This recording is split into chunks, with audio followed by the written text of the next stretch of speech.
My name is Sasha, and for the last 3 years, I have lived in a nightmare disguised as a marriage. I sprinted through the heavy oak doors of the Davis family mansion in Buckhead, out of breath and sweating. The house was a sprawling estate that smelled of old money and lemon polish, a place where I was supposed to be a wife, but was treated worse than the help. I ran straight to the living room where my sister-in-law Tiffany was pacing back and forth. Tiffany was 30 years old with bleached blonde hair and a personality that could curdle milk. She was wearing a silk robe and pointing a manicured finger at a crumpled black Chanel dress on the sofa. Finally, she spat, looking at her diamond-encrusted watch. "Do you know what time it is, Sasha? I have the charity gala in an hour, and look at this. It is a wrinkled mess." I tried to catch my breath. "I am sorry, Tiffany, the line at the pharmacy was long and your mother needed her refill." Tiffany rolled her eyes. "I do not care about your excuses. I care about my image. Fix it. Now." She kicked the dress toward me. I picked it up, feeling the expensive fabric between my rough, calloused fingers. My husband Jamal was sitting on the leather recliner just 10 feet away. He was watching a football game, completely ignoring the fact that his sister was treating his wife like a dry cleaner. "Jamal," I said softly, hoping for just an ounce of support. He did not even look away from the screen. "Just do what she says, babe. You know how she gets when she is stressed." I swallowed my pride just like I did every single day. I set up the ironing board right there in the living room because Tiffany refused to let the dress leave her sight. My hands were shaking, partially from the run and partially from the strange encounter at the pharmacy. The woman's face kept flashing in my mind. She looked so expensive yet so sad. "Faster, Sasha," Tiffany barked, sipping a green smoothie. "You are moving like a snail." I pressed the steam button, trying to smooth out a stubborn crease near the hem. The iron hissed. My mind drifted back to the woman. She said I looked like her daughter. Brianna. Why did that name feel so familiar? Suddenly I felt a sharp shove. Tiffany had pushed my shoulder. "Are you deaf?" I said. "Watch out for the sequins." The shove made me stumble. The hot iron slipped from my hand. I tried to catch it, but it was too late. It landed face down on the antique Persian rug. "No," Tiffany screamed. I lunged for the iron, searing the skin on my forearm, but the damage was done. A brown triangle-shaped burn mark was already forming on the intricate wool pattern, and the smell of singing fabric filled the room. "You idiot!" Tiffany shrieked, her face turning red. "Do you know how much this rug costs? It is worth more than your entire existence." She grabbed the hot iron by the handle and swung it back. For a second, I thought she was going to hit me with it. I flinched, covering my face. Instead, she threw it across the room, smashing a vase, and then turned her rage on me.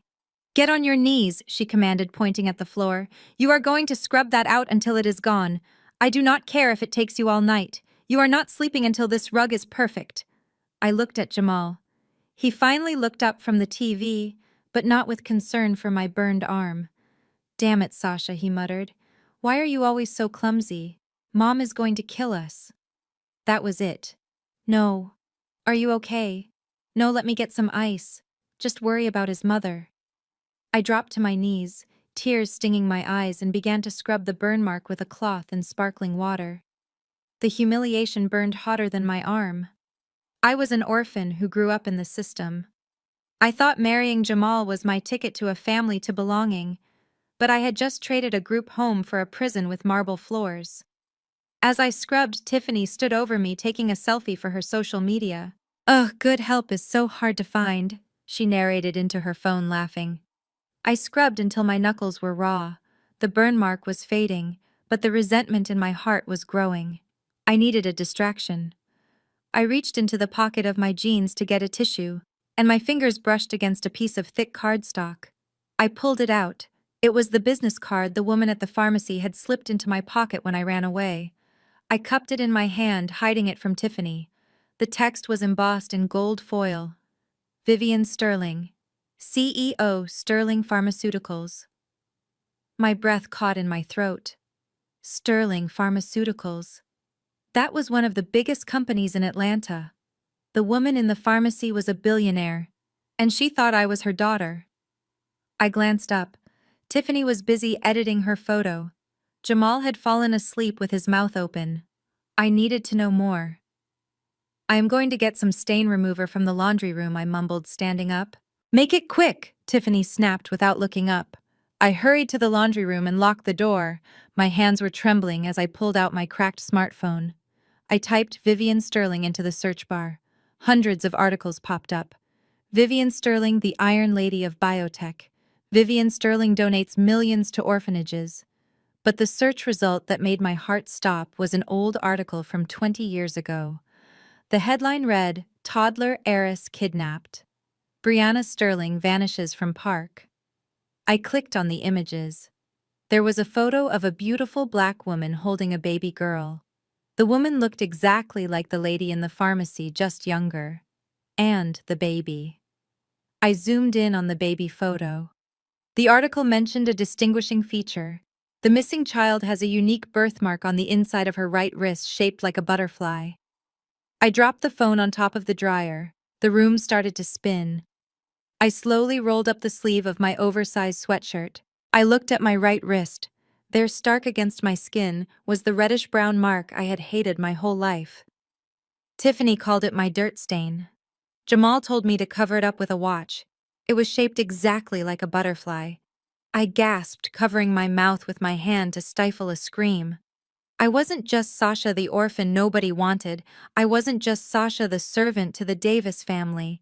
I was Brianna Sterling. I was the heir to a billion-dollar empire. Tears streamed down my face, but they weren't tears of sadness this time. They were tears of shock and terrified realization. If I was Brianna, then how did I end up in the foster system? Why did nobody find me? Before I could process another thought, the laundry room door handle rattled violently. "Open this door," a voice boomed. It wasn't Tiffany. It was worse. It was Patricia, my mother-in-law. I scrambled to hide the phone, but I was too slow. Patricia used her master key and the door swung open. She stood there towering over me in her designer suit, her eyes cold and calculating. She looked at my flushed face, then down at the phone still glowing on the dryer. She lunged forward with shocking speed for a woman her age. She grabbed the phone before I could lock the screen.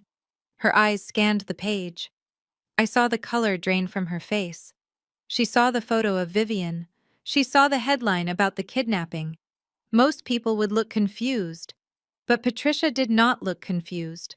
She looked terrified. "You little sneak!" she hissed, her voice trembling with a mixture of rage and panic. "Who gave you this idea? Did you talk to her?" I stepped back, backing into the ironing board. I did not say anything, but my silence was answer enough. Patricia raised her hand and slapped me across the face. The sound echoed in the small room. My cheeks stung, but the shock of her reaction was more painful. "Give me that card," she demanded, seeing the corner of gold foil poking out of my pocket. She snatched the business card from me and tore it into tiny pieces, throwing them into the trash can like they were toxic waste. "You are going to listen to me, and you are going to listen good," Patricia snarled, stepping into my personal space until I could smell her expensive perfume mixed with the scent of fear. "You are Sasha. You are a nobody from the gutter. You are not going to talk to Vivian Sterling. You are not going to look at her. You are not going to breathe the same air as her. Why are you so afraid?" I whispered, clutching my stinging cheek. Patricia grabbed my hair, yanking my head back. "Because I own you, Sasha. And if you think you can leave this family, I will make sure you end up in a place much worse than a foster home. I will bury you." She shoved me backward, grabbed my phone, and walked out, slamming the door. I heard the lock click from the outside. "Let me out!" I screamed, banging on the door. "Patricia, give me back my phone." Silence. I sank to the floor, hugging my knees. My wrist throbbed where the birthmark was. My mind was racing. Patricia wasn't just mean. She was hiding something. Something massive. Why would she be so scared of me finding my biological mother unless she knew something about how I went missing? I pressed my ear against the cold wood of the door, holding my breath. I could hear Patricia's footsteps pacing in the hallway. Then I heard her dialing a number on her own phone. Her voice was muffled, but in the quiet house I could make out the words. Pick up, she muttered. Then, we have a problem, a big problem. The little rat found out about Vivian. She has the birthmark. No, I took her phone. She is locked in the laundry room. We have to accelerate the plan. We need to get the insurance money and get rid of her before she gets a DNA test. Tonight, my blood ran cold. Insurance money. Get rid of her. They weren't just using me as a servant. They were planning to kill me. I looked around the laundry room frantically. There was no window, only a ventilation vent near the ceiling. I had to get out. I had to get to Vivian Sterling. My life depended on it. I dragged the laundry basket over to the dryer and climbed up. The vent was screwed shut, but the screws were old and rusted. I used my fingernails scratching at the metal until they broke, but it wouldn't budge. I grabbed a loose zipper from a pair of jeans waiting to be washed and used the metal tab as a makeshift screwdriver. One screw came loose, then the second. Downstairs I heard Tiffany laughing. She was probably enjoying the fact that I was locked up. I heard Jamal laughing with her. My husband. The man who vowed to protect me was downstairs eating dinner while his mother plotted my murder. I kicked the vent cover open. A blast of dusty air hit my face. It was tight, incredibly tight, but I had been underfed by this family for years.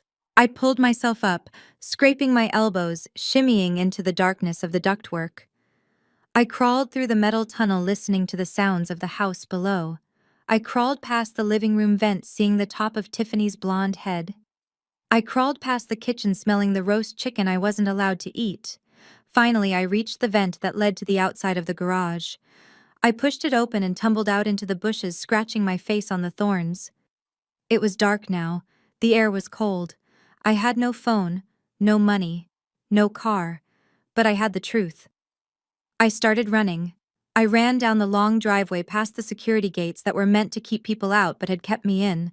I ran until my lungs burned. I didn't know exactly where Sterling Pharmaceuticals was, but I knew it was a skyscraper in Midtown. I just had to follow the city lights. I ran for hours. My feet were blistered in my cheap sneakers. Cars honked at me. A police cruiser slowed down, but I hid behind a dumpster, terrified that Patricia had already reported me as a runaway or a thief. By the time I reached the glass tower of Sterling Pharmaceuticals, it was past midnight. The building soared into the sky, lit up like a beacon. I stumbled into the lobby, gasping for air, looking like a madwoman. My hair was wild, my clothes were stained with rug cleaner and dirt, and I had no shoes because I had lost them crawling through the vent. The security guard, a large man with a stern face, stepped in front of me. "Miss, you cannot be in here. This is private property. You need to leave." "Please," I rasped, holding my side. "I need to see Vivian Sterling." He looked at me with pity, but shook his head. "Ms. Sterling is in a board meeting on the top floor. She does not see visitors, especially not at this hour. Go to a shelter, honey." "No, you do not understand," I cried, grabbing his sleeve. "She is my mother." The guard sighed, reaching for his radio. "Look, I do not want to call the cops, but you are creating a disturbance." Just then, the elevator doors chimed. A group of people in expensive suits walked out. In the center of them was the woman from the pharmacy, Vivian Sterling. She looked exhausted, her head down, listening to a lawyer whisper in her ear. "Vivian," I screamed. The guard grabbed me. "That is enough." Vivian stopped. Her head snapped up. She looked across the lobby and saw me struggling with the guard. Her eyes went wide. "Wait!" she commanded. Her voice echoed through the marble lobby. She pushed past her lawyers and ran toward me. The guard let me go, looking confused. Vivian stopped inches from me. She looked at my dirty face, my torn clothes, my terrified eyes. "You came," she whispered, her voice breaking. I held out my right arm. My hand was shaking violently. I rolled up the dirty sleeve of my sweatshirt. Vivian looked down. She saw the butterfly birthmark. She let out a sound that was half sob, half scream. She fell to her knees right there on the cold floor, not caring about her $1,000 suit. She grabbed my hand and pressed her forehead against my wrist, weeping uncontrollably. "It is you," she sobbed. My baby. My Brianna. I fell to my knees with her wrapping my arms around the mother I had dreamed of for 20 years. For the first time in my life, I felt safe. But safety was an illusion. Suddenly, Vivian's lawyer stepped forward looking at his phone. Ms. Sterling. I am sorry to interrupt, but we have a situation. The police are downstairs. A woman named Patricia Davis has filed a report. She claims a dangerous, mentally unstable servant attacked her and ran away with stolen jewelry. She says the woman is likely heading here to harass you. I froze. Patricia was faster than I thought. Vivian stood up, pulling me with her. Her face changed. The tears vanished, replaced by a look of cold, terrifying fury. She wiped her face and looked at the lawyer. "Let them come," Vivian said, her voice like steel. "Patricia Davis thinks she is hunting a servant. She has no idea she just declared war on the Sterling family." She looked at me, squeezing my hand. "Do not worry, Brianna. You are not going back to that house as a victim. You are going back as the owner. But first, we need to play a game." Vivian pulled me toward the private elevator. "We are going to the penthouse. We need to clean you up. Tomorrow you are going back to the Davis house." I looked at her, shocked. "What?" "No. They will kill me." "No, they won't," Vivian said, a dark smile playing on her lips. "Because they won't know you are Brianna. You are going back as Sasha, the scared little mouse. You are going to wear a wire. And you are going to get me the one thing I need to destroy Patricia Davis forever. A confession." The elevator doors closed, sealing us in. I looked at my reflection in the mirrored walls. The scared girl from the pharmacy was gone. I was about to walk back into hell, but this time I was bringing the devil's mother with me. The digital clock on the wall of the guest room blinked midnight. I was trapped. Patricia had locked the laundry room, but I had managed to crawl through the narrow ventilation shaft into the unused guest bedroom on the second floor. My body ached from the tight squeeze and my knees were scraped raw, but I could not stop now. Downstairs, I could hear the faint murmur of voices. Patricia was on the phone, likely plotting how to make me disappear before I could take a DNA test. I knew I could not use the stairs. The security system on the main doors would trip instantly if I tried to open them without a code, and the keypad beeped loud enough to wake the dead. My only way out was the window. I walked over to the large bay window and unlatched it. The cold night air of Atlanta rushed in, hitting my sweaty face. I looked down. It was a 20-foot drop to the manicured rose garden below. The only thing connecting me to the ground was an old wooden trellis covered in thick ivy. It looked brittle, barely strong enough to hold the weight of the climbing plants, let alone a grown woman. But I had no choice. It was either risk a broken leg or risk being silenced permanently by my mother-in-law. I threw one leg over the sill, my heart hammering against my ribs like a trapped bird. "Do not look down, Sasha. Just move," I whispered to myself. I grabbed a thick vine and tested my weight. The wood groaned, a sickening crack echoing in the silent night. I froze, holding my breath, waiting for the lights in Tiffany's room to flick on. Silence. I exhaled and began my descent. The ivy was rough, scratching my palms and arms. Every inch was a battle against gravity. Halfway down, my foot slipped on a loose brick. I gasped as my body swung out, dangling by my hands. My shoulders screamed in pain, burning as if it were on fire. I scrambled for a foothold, my sneakers scraping against the brick wall. Finally, my toe found the trellis again. I reached the bottom, dropping the last few feet into the soft mulch of the flower bed. My ankle twisted slightly, sending a jolt of pain up my leg, but I bit my lip to keep from crying out. I was out of the house, but I was not safe yet. I had to get past the perimeter gate. Thankfully, the service gate near the garbage bins was always left unlocked for the sanitation workers in the morning. I limped toward it, keeping to the shadows of the tall hedges, praying the motion sensor floodlights would not trigger. I slipped through the metal gate and out onto the street. I did not look back at the mansion that had been my prison. I just started running. The distance from the Buckhead estate to Midtown Atlanta was over 5 miles. Under normal circumstances, it would be a quick drive. But tonight, with no money, no phone, and a throbbing ankle, it felt like a marathon through hell. The streets were dark and empty. The wind cut through my thin sweatshirt, chilling me to the bone. Every time a car passed, I jumped into the bushes, terrified it might be Patricia or Jamal coming to drag me back. My appearance deteriorated with every mile. My hair, usually pulled back neatly, was now a wild mess of tangles and leaves from the bushes. My jeans were torn at the knees from the ventilation shaft, and my face was smeared with soot and dirt. I caught my reflection in a shop window as I entered the city limits, and I barely recognized myself. I looked like a madwoman. I looked like someone who belonged on the street, not the heir to a fortune. By the time the glass tower of Sterling Pharmaceuticals came into view, my lungs were burning and my legs felt like lead.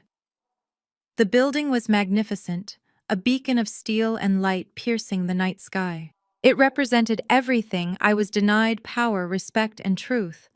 I stumbled toward the revolving doors, my breath coming in ragged gasps. The lobby inside was warm and glowing with golden light.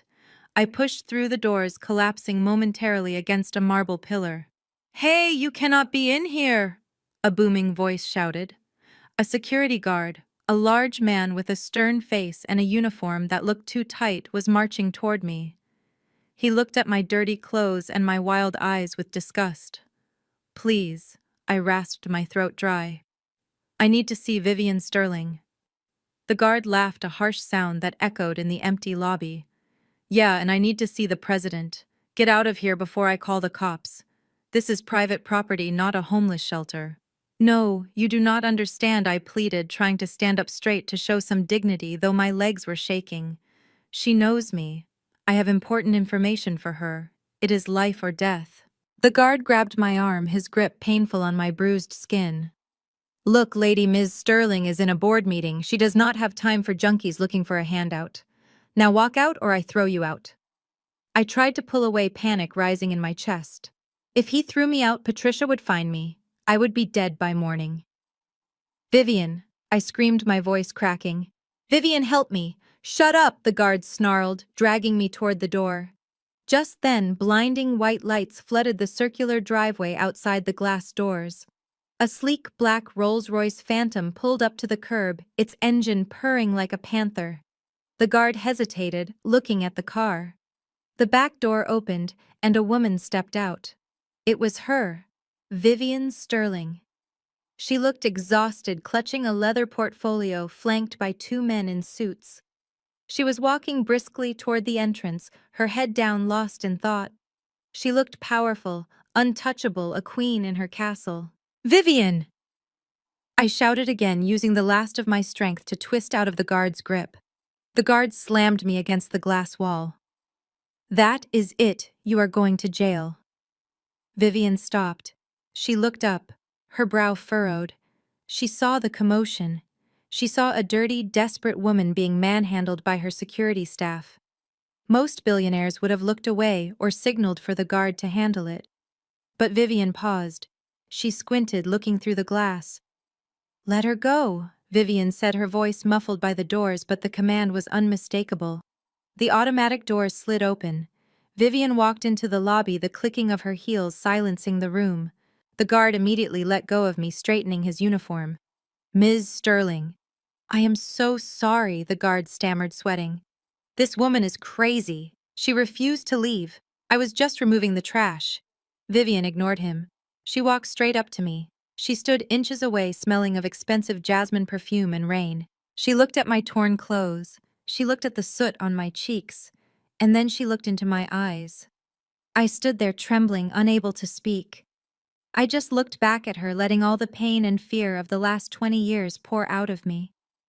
Vivian's breath hitched. Her professional mask crumbled. Her eyes, usually steel gray and intimidating, suddenly filled with tears. She reached out a shaking hand, her fingers hovering near my face, as if she was afraid I was a ghost that would disappear if she touched me. "Stop," she whispered to the guard, though he had already backed away. She looked deep into my eyes, searching for something only a mother would know. The lobby fell silent. The lawyers behind her stopped checking their watches. Those eyes, Vivian choked out a tear sliding down her perfect cheek. You have his eyes. You have William's eyes. She did not ask who I was. She did not ask why I was dirty. She grabbed my shoulders, pulling me into her, burying her face in my tangled, dirty hair. And in that moment, in the arms of a stranger who felt like home, I knew the war against Patricia Davis had just begun. The private elevator ride to the top floor of the Sterling Tower took less than a minute, but it felt like a lifetime. The silence was heavy, filled only by the hum of the machinery and the erratic beating of my own heart. Vivian Sterling stood next to me, her hands clasped tightly in front of her, her knuckles white. She refused to look at me, as if she was terrified that if she blinked, I would vanish into thin air like a hallucination. When the doors slid open with a soft chime, I stepped into a world I had only ever seen in movies. The office was not just a room. It was a sanctuary of glass and mahogany, overlooking the entire glittering skyline of Atlanta. It was bigger than the entire ground floor of the Davis mansion. But Vivian did not care about the view. She marched straight to her massive desk, swept a pile of legal documents onto the floor with a crash, and turned to face me. "Sit," she commanded, pointing to a leather chair that probably cost more than my life. I sat down, feeling small and dirty in my torn clothes. Vivian knelt before me. It was a shocking sight. The Iron Lady of Biotech.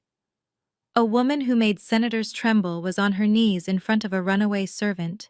"Show me the wrist again," she whispered. I extended my arm. She traced the butterfly-shaped birthmark with her thumb, her touch feather light. Her breathing was ragged. "It is the same," she murmured to herself. "The same pigment, the same irregular edge on the left wing. But birthmarks can be coincidental. That is what the lawyers will say." She looked up at me, her eyes intense and desperate. "Take off your left shoe." I hesitated. My sneakers were old, cheap, and smelled of the swamp water I had run through. My socks were mismatched and had holes in the heels. The shame of my poverty washed over me again. "Please," Vivian said, her voice cracking. "Just do it." I slowly untied the knot and pulled off the damp sneaker, then peeled off the sock. My foot was calloused and bruised from the run. Vivian took my foot in her hands, ignoring the dirt. She turned my heel slightly and brushed her thumb over the arch of my foot. There, she gasped. Running along the side of my foot was a thin, white, jagged scar, barely an inch long. It was so faint most people would never notice it. I had had it for as long as I could remember, but I never knew where it came from. The orphanage matrons had told me I probably cut it on a rusty nail. "You were 3 years old," Vivian said, tears finally spilling over her lashes and dripping onto my skin. "We were in the Hamptons. You were running on the beach chasing a seagull. You stepped on a piece of blue sea glass. You cried for an hour, not because it hurt, but because the blood ruined your favorite white sandals." She looked up at me, and the wall she had built around her heart for 20 years crumbled completely. "I sewed the stitches myself because I did not want the doctors to scare you. I used a special suture technique I learned in med school. That scar pattern is unique.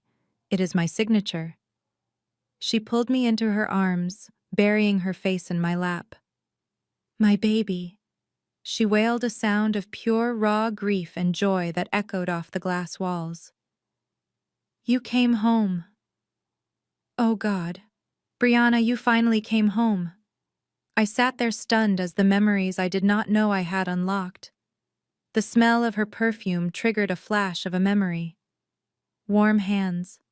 A soft lullaby.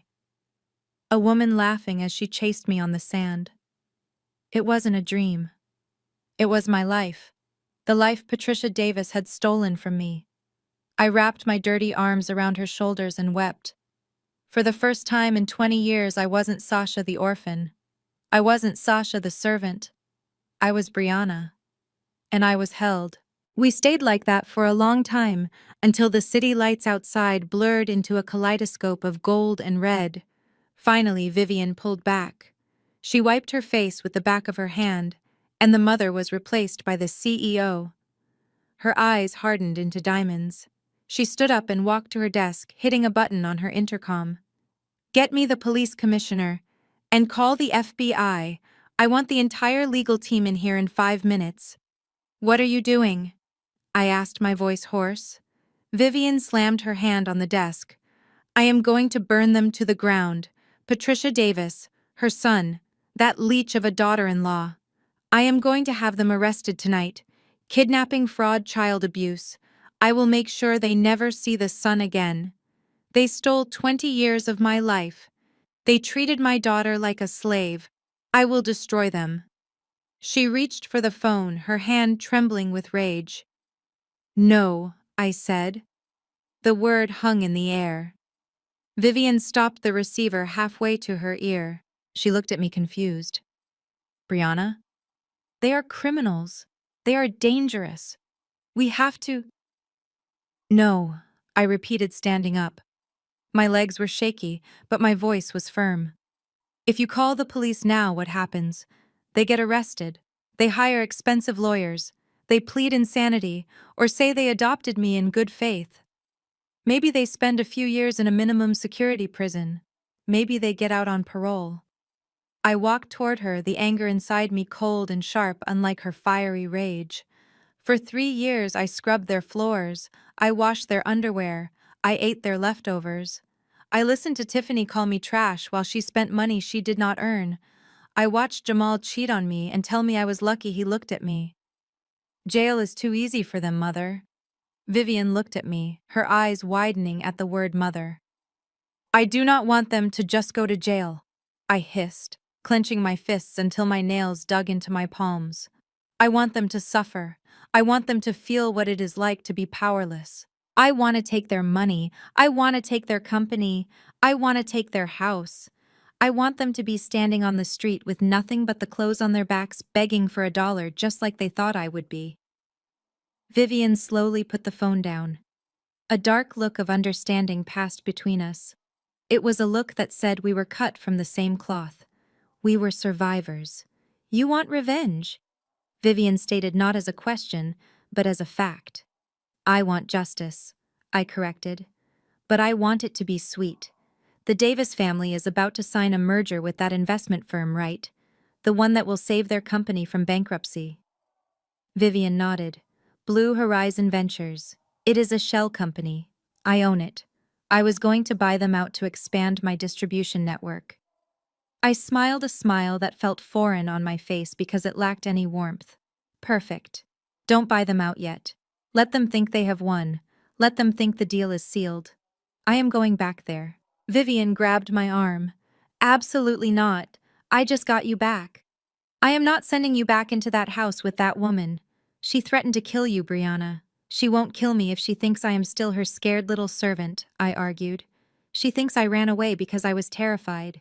If I go back, beg for forgiveness, and tell her I was just having a panic attack, she will believe it because she thinks I am weak. She needs me to sign those insurance papers right. She needs me alive until she gets the money." Vivian paced the room, conflicted. "It is too dangerous. I need to get the evidence," I insisted. "I need access to the safe in her office. I need to record her admitting what she did. If we go to court now, it is your word against hers. But if I get her on tape, if I get the financial records proving she has been cooking the books, then we don't just put her in jail. We end the Davis legacy forever." Vivian stopped pacing. She looked at me with a mixture of fear and immense pride. "You are definitely my daughter," she whispered. "You have my stubbornness." She walked over to a hidden panel in the wall and pressed her palm against it. A safe slid open. She pulled out a velvet box and a small black case. "If we do this, we do it my way," Vivian said, her voice commanding. She opened the velvet box. Inside was a sleek silver Mont Blanc pen. "This is not just a pen," she explained, twisting the cap. "It is a high-fidelity recording device. It can pick up a whisper from across the room. It uploads directly to my private server in real time. You keep this in your pocket. Do not lose it." She then opened the black case. Inside was a tiny device smaller than a dime. This is a military-grade GPS tracker, she said. I am going to sew this into the hem of your jeans right now. If your heart rate spikes, or if you stay in one location for too long without moving, my security team will storm that house. I will be in a van 2 streets away the entire time. You are not alone in there. I nodded, taking the pen. It felt heavy like a weapon. One more thing, Vivian said, reaching for a tissue. We have to clean you up, but not too much. You have to look defeated. You have to look like you crawled back because you had nowhere else to go. She wiped the worst of the soot from my face, but left the tear tracks. She messed up my hair even more. It broke her heart to do it, I could see it in her eyes, but she knew it was necessary for the disguise. Remember, Vivian said, gripping my shoulders hard. You are a Trojan horse. You are entering their walls to bring them down. Do not let them break you. You are a sterling. I looked at my reflection in the dark glass of the window. The scared girl who ran out of the pharmacy was gone. Staring back at me was a woman who was ready to walk into hell and set it on fire. I am ready, I said. Send me back. The black Rolls-Royce dropped me off a block away from the Davis estate, just as the first hint of gray light began to bleed into the Atlanta sky. Vivian offered to have her security team disable the perimeter alarms, but I told her no. If I was going to play this role, I had to play it perfectly. I had to be Sasha the survivor, not Brianna the heiress. Not yet. I crept through the service gate, my heart beating with a steady, cold rhythm that was entirely new to me. The fear that had paralyzed me for 3 years was gone, replaced by the weight of the silver recording pen hidden deep inside my bra. Climbing back up the trellis was infinitely harder than climbing down. My muscles screamed in protest, and my bruised ankle throbbed with every inch I ascended. I dug my fingers into the rough brick, ignoring the pain. I imagined Patricia's face behind bars. I imagined Tiffany scrubbing floors. That image gave me the strength to pull myself over the ledge and tumble onto the guest room floor, just as the automatic sprinklers hissed to life in the garden below. I quickly closed the window and crawled back into the ventilation shaft to make my way to the laundry room. I had to be found exactly where Patricia had locked me.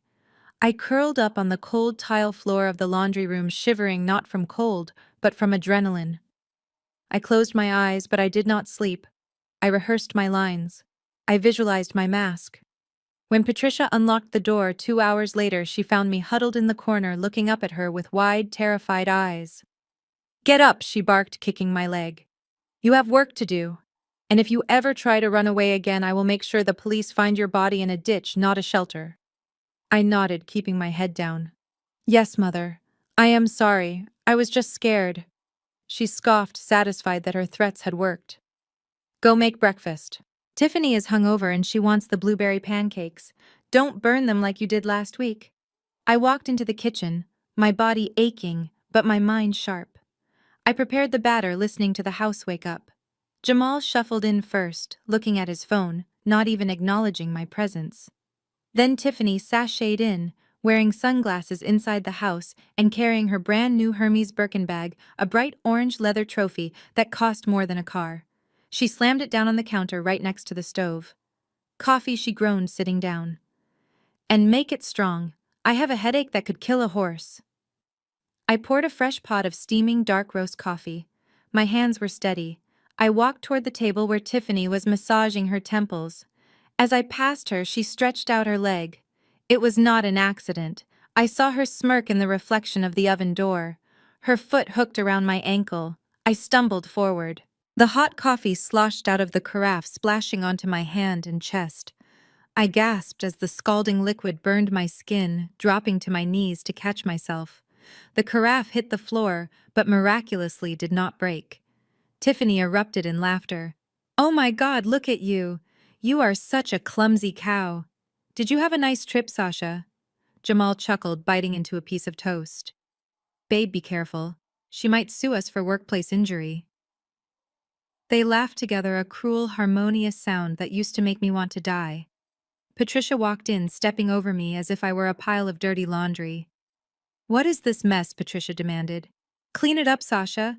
And if you got any coffee on my floor, you are licking it up. I stayed on the floor for a moment.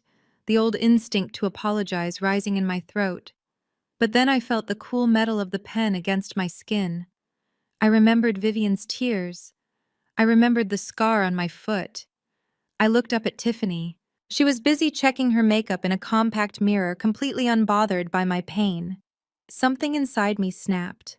Not a loud snap, but a quiet, irreversible click. I stood up slowly. I picked up the carafe. It was still half full of boiling hot coffee. "I am so sorry, Tiffany," I said, my voice eerily calm. "Let me help you with that." I took a step toward her. Tiffany looked up, confused by my tone. "Help me with what?" she asked. I lifted the carafe. I did not aim for her face. That would be assault. I aimed for the one thing she loved more than herself. I tilted the pot and poured the dark, scalding liquid directly into the open mouth of her $20,000 Hermes Birkin bag. The silence in the kitchen was absolute. The coffee filled the bag, soaking the leather, ruining the silk lining, destroying the wallet and phone inside. Steam rose from the orange leather as it turned a dark, soggy brown. Tiffany stared at her bag, her brain unable to process what was happening. Jamal stopped chewing. Patricia froze mid-step. Then Tiffany screamed. A sound so high-pitched it probably shattered glass in the next county. "My bag," she shrieked, clawing at the soggy mess. "You crazy witch, you ruined my bag." She jumped up, knocking her chair over, and lunged at me. I stepped back smoothly, letting her crash into the counter. Patricia rushed forward, her face purple with rage. "Have you lost your mind? That bag costs more than your life." I looked at them holding the empty carafe. I did not flinch. I did not cry.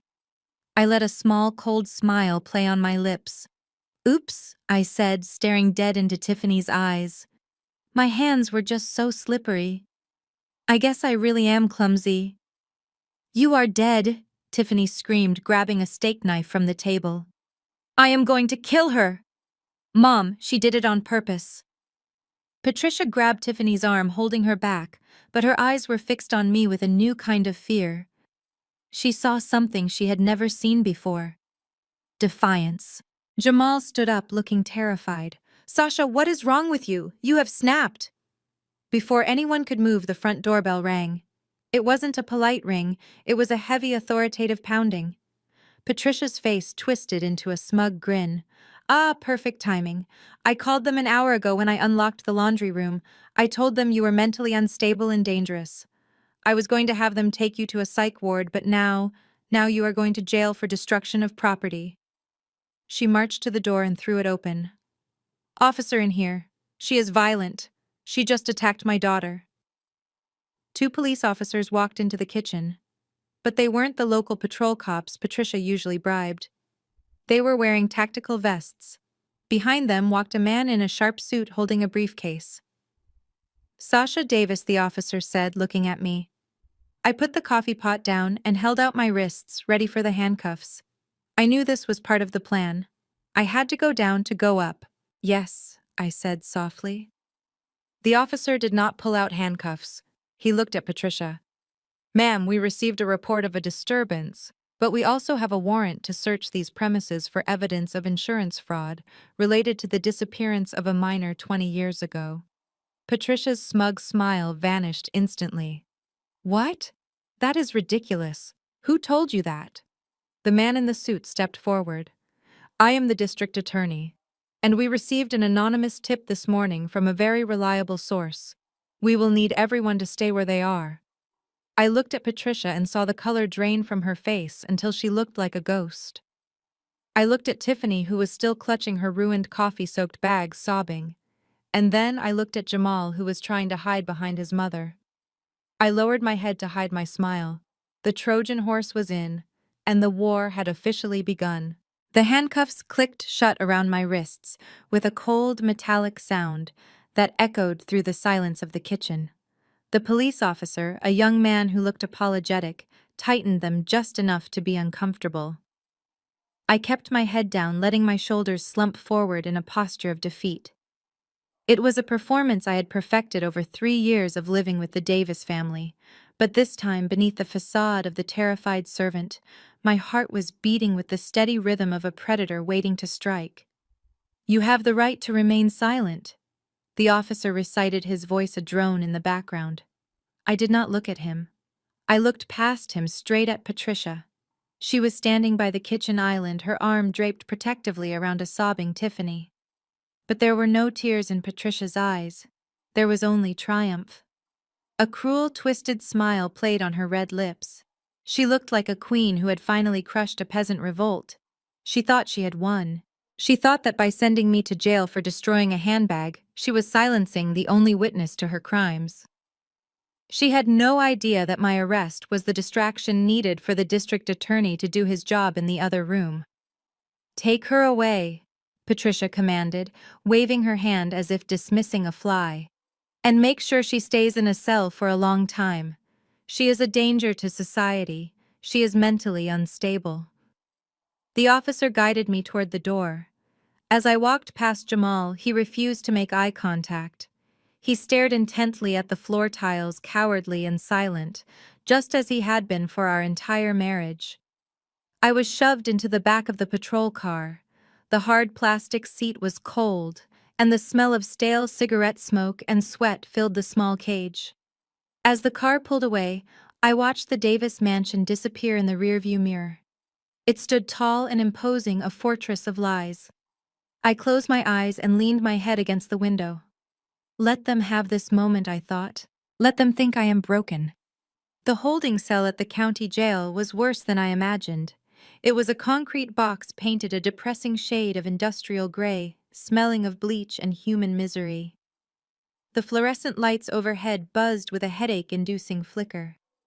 I sat on the thin metal bench, my knees pulled up to my chest, shivering in my thin, coffee-stained clothes. I had been processed like a common criminal.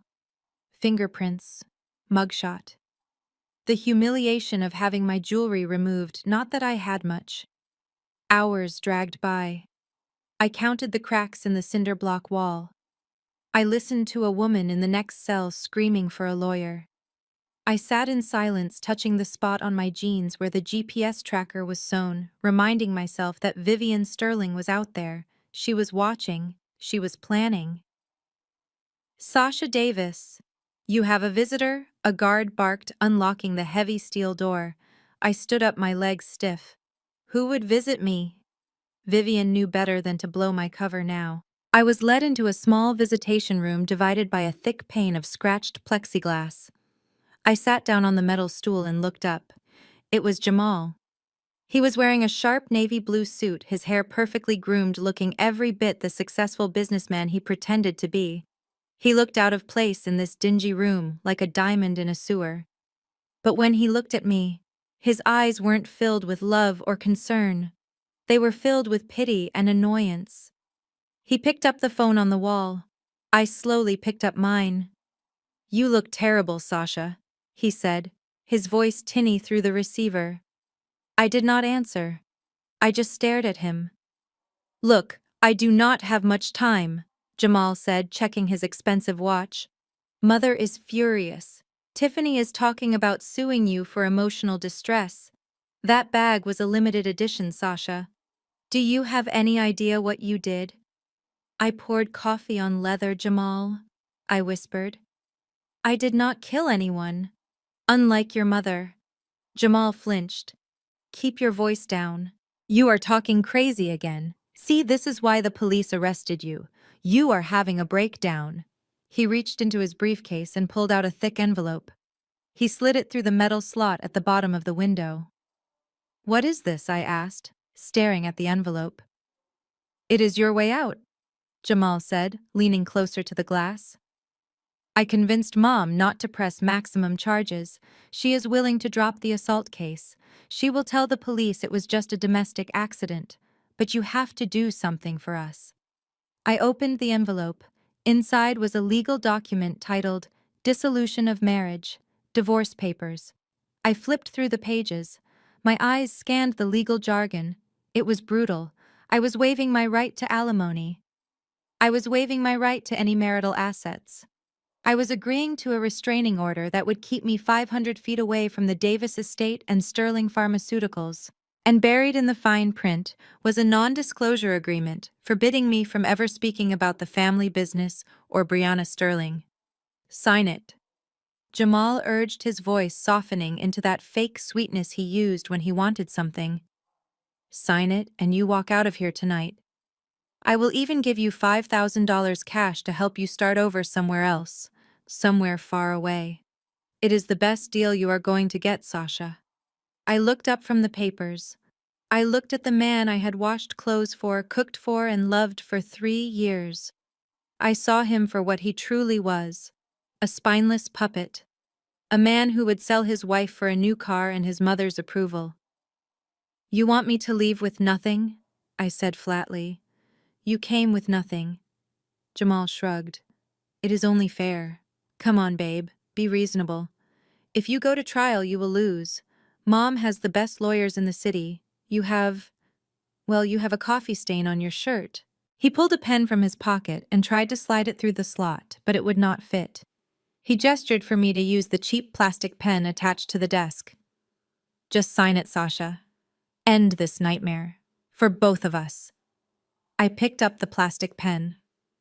Jamal smiled, a sigh of relief escaping his lips. He thought he had me.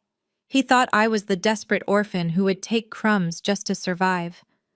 I brought the pen to the paper. But instead of signing, I jammed the pen into the paper, tearing through the signature line. Jamal's smile froze. What are you doing? I grabbed the thick stack of documents with both hands. I stood up, staring directly into Jamal's eyes. With one violent motion, I ripped the divorce papers in half. The sound of tearing paper was loud and satisfying in the small room. I ripped them again, and again, until the unfair settlement, the NDA, and the restraining order were nothing but confetti on the dirty floor. Sasha, have you lost your mind? Jamal shouted, standing up and banging his fist on the glass. You are throwing away your only chance. You are going to rot in here. I leaned into the glass, my breath fogging up the surface. My voice was low, dangerous, and completely devoid of fear. Go home, Jamal. Go home and tell your mother that her deal is trash. Tell her I am not signing anything. I dropped the torn pieces of paper on the floor. And Jamal, I added, my eyes burning into his. Tell Patricia to save her money. She is going to need it to hire the best criminal defense attorney in the state. Because I am not leaving this cell until I walk out as the owner of everything you think is yours. I hung up the phone. Jamal stood there, mouth open, looking at the shredded papers and then at me. He looked terrified. For the first time, he wasn't looking at Sasha the servant. He was looking at someone he did not recognize. I turned my back on him and signaled the guard. Take me back to my cell, I said. I have some planning to do. The heavy metal door slammed shut behind Jamal, leaving me alone in the silence of the visitation room. I stared at the torn pieces of the divorce papers scattered on the dirty linoleum floor. My hands were shaking, not from fear, but from the adrenaline of finally standing up to the man who had watched me drown for 3 years. I sat back on the cold metal stool, taking a deep breath, preparing myself for a long night in the cell. I expected them to come drag me back to the cage. I expected to sleep on a concrete slab. But 10 minutes later, the door flew open with a violence that made me jump.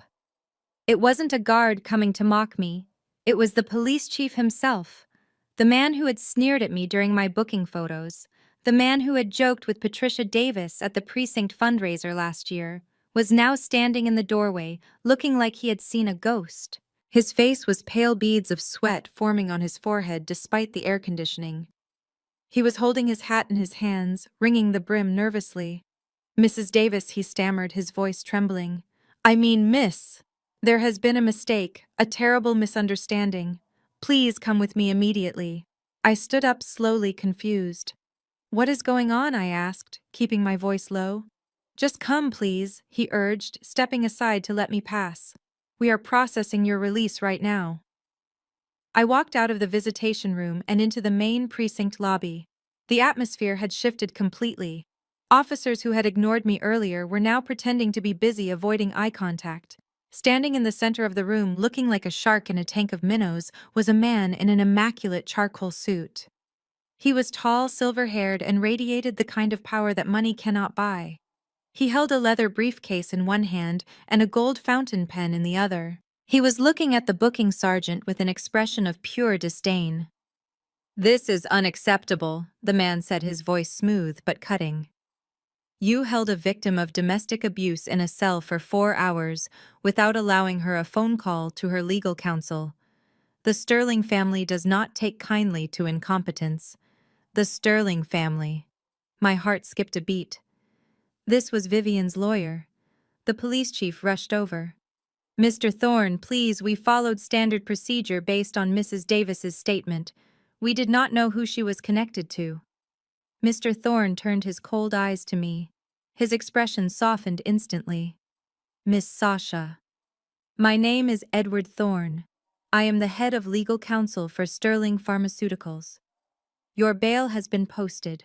The charges are being reviewed, and I assure you by tomorrow morning this entire station will be under internal investigation if you are not treated with the utmost respect from this second forward." He turned back to the chief. "You have her belongings." "Yes, sir. Right here," the chief said, handing over a plastic bag containing my cheap earrings and the GPS tracker Vivian had sewn into my jeans. Mr. Thorne took the bag and handed it to me gently. "The car is outside." I took the bag. I looked at the chief. I looked at the officers. "Apologize to her," Mr. Thorne commanded, not raising his voice, but the order was absolute. "I am sorry, Mrs. Davis," the chief mumbled, looking at his shoes. "We made a mistake. I did not say a word." I just nodded and walked out the double glass doors into the humid Atlanta night.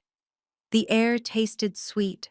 Parked right at the curb in a no-parking zone that the police were too scared to enforce was the black Rolls-Royce Phantom. The back door opened before I even reached it. Vivian Sterling was sitting inside, illuminated by the soft glow of the reading light. She looked anxious, biting her lip, but when she saw me, relief washed over her face. I slid into the leather seat. The door closed, sealing out the noise of the city. "Are you okay?" Vivian asked, reaching for my hand. "Did they hurt you?" "I am fine," I said, realizing it was the truth. For the first time, I felt powerful. "I saw fear in their eyes, Vivian. Not because of me, but because of you." Vivian squeezed my hand. "Power is a tool, Brianna, and now it is your turn to wield it. But we have to make a choice right now. We can drive to my estate. You can take a hot bath, sleep in a bed made of silk, and never see those people again. We can fight them from the outside." She paused, looking deep into my eyes. "Or you can go back. You can finish what you started. But I need you to know that if you walk back through those doors, you are walking into the lion's den alone. I can protect you legally, but I cannot protect your heart from what they might say." I looked out the tinted window. I thought about Jamal's face when I tore the papers. I thought about Patricia's smug smile. I touched the pocket of my jeans where the recording pen was hidden. "If I don't go back, they get away with it," I said softly. "They lose some money maybe, but they don't pay for the 20 years they stole." I turned to Vivian. "Take me back to the house. I am ready for the greatest performance of my life." Vivian nodded slowly. A look of fierce pride burned in her eyes. She reached into the console and pulled out a small vial of liquid. "Put a few drops of this in your eyes. It will make them red and puffy. You need to look like you have been crying for hours. You need to look broken so they never see the blade coming." I took the drops. I tilted my head back. "I am ready, Mother. Let's go get them." The Rolls-Royce glided silently through the streets of Buckhead, carrying me back to hell. But this time, I wasn't the prisoner. I was the warden. The driveway of the Davis estate loomed in the darkness. I had the driver drop me off just outside the gate so I could walk up the long path, adding to the effect of my defeat. I rubbed my eyes until they stung. I hunched my shoulders. I practiced the tremor in my hands. By the time I rang the doorbell, I looked like a woman who had lost everything. It took 5 minutes for someone to answer. Finally, the heavy wood door creaked open. It was Patricia. She was wearing a silk sleeping gown and holding a glass of wine. When she saw me standing on the porch, she did not look surprised. She looked annoyed. "So the prodigal rat returns," she sneered, blocking the entrance. "I thought you would be enjoying prison food by now. How did you get out?" I fell to my knees. It was the hardest thing I had ever done, forcing my body to bow to this monster. "Please, mother," I sobbed, my voice cracking perfectly. I called a loan shark. A friend from the old neighborhood. I borrowed $5,000 at 50% interest just to pay the bail. I had nowhere else to go. The police said I could not leave the state. "Please do not throw me out. I will do anything." Patricia looked down at me, swirling her wine. She savored the moment. She loved seeing me on my knees. It fed her sick ego. Anything she asked, raising an eyebrow. Anything I whispered, she stepped back. "Get inside, before the neighbors see you and think we run a shelter." I crawled into the foyer. Tiffany and Jamal were sitting in the living room. Tiffany looked up from her phone, her eyes narrowing. "Why is she here?" Tiffany shrieked. "She owes me $20,000 for my bag. She is here to work it off," Patricia said, closing the door and locking it. "Stand up, Sasha." I stood up, keeping my head lowered, clutching my hands together to hide the fact that I was gripping the silver pen in my pocket. I quietly twisted the cap, feeling the tiny vibration that meant it was recording. Patricia walked over to the antique desk in the corner and pulled out a document. It wasn't the divorce papers. It was something she had typed up herself.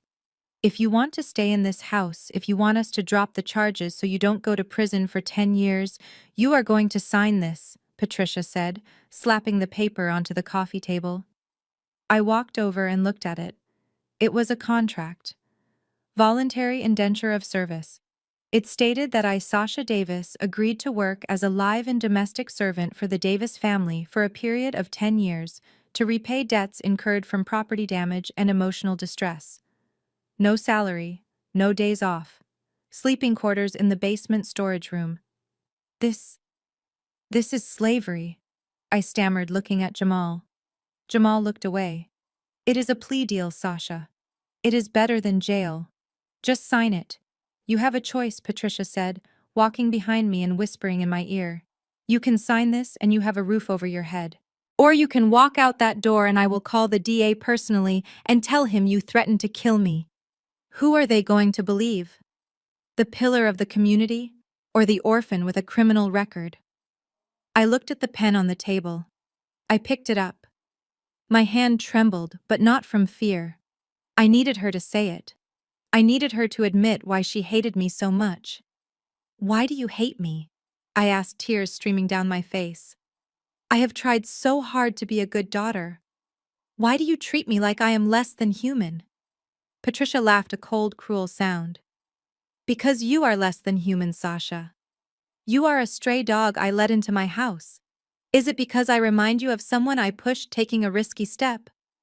Is it because of Vivian Sterling?" The room went deadly silent. Tiffany gasped. Jamal froze. Patricia grabbed my face, digging her nails into my cheeks. "Do not say that name in this house." "You are scared of her," I whispered. "You are scared because you know what you did." Patricia's eyes went wide with rage. She leaned in close, her face inches from mine, her wine breath hot on my skin. She was so angry she forgot to be careful. "You think I am scared of that weak woman?" she hissed. "I won. I took the only thing she ever loved. I plucked you right out of that park while she was busy signing autographs. I watched her cry on the news for years. And the best part, I turned her precious princess into my personal slave." She shoved me back. "You are nothing, Sasha. You are just a trophy of my victory over Vivian. Now sign the paper, or I will finish what I started 20 years ago and make you disappear for good." I stumbled back against the table. My heart was pounding so hard, I thought it would explode. She said it. She admitted it.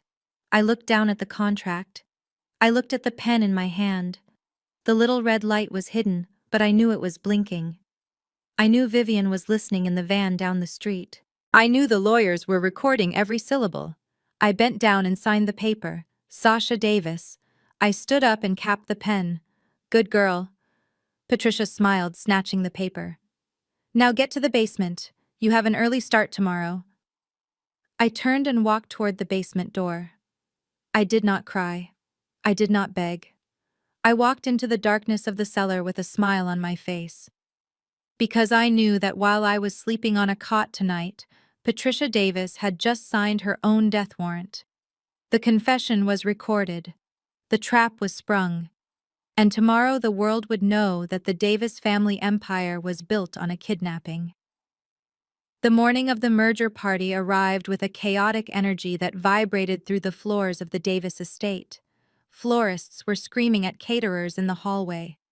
Valets were setting up cones in the driveway to receive the fleet of luxury cars. And I was standing in the laundry room, staring at a pile of blue synthetic fur that looked like a nightmare. Tiffany stood in the doorway holding a giant fiberglass head with frozen cartoonish eyes and a permanent creepy smile. Put it on, she commanded, shoving the heavy head into my chest. But why, I asked, keeping my voice small and trembling though my hands were steady. Because I said so. Tiffany snapped, checking her reflection in the window. Today is the most important day in the history of this family. We have investors coming from all over the world. We have press. We have the mayor. Do you think I want them to see you wandering around in your rags, looking like a Depression-era orphan? No. You are going to be the party mascot. You are going to be Mr. Blue, the Blue Horizon Bear. You will walk around, wave at people, and keep your mouth shut.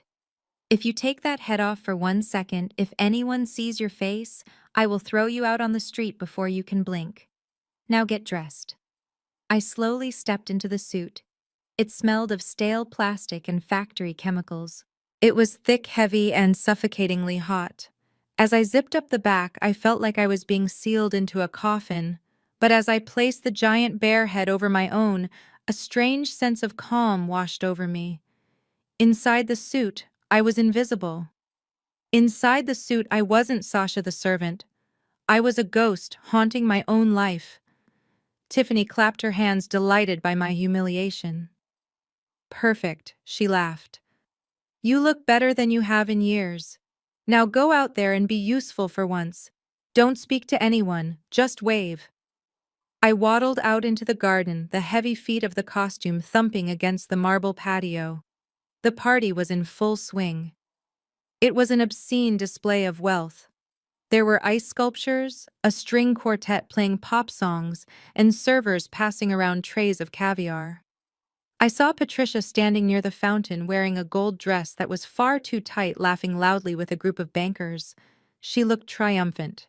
She thought she had won.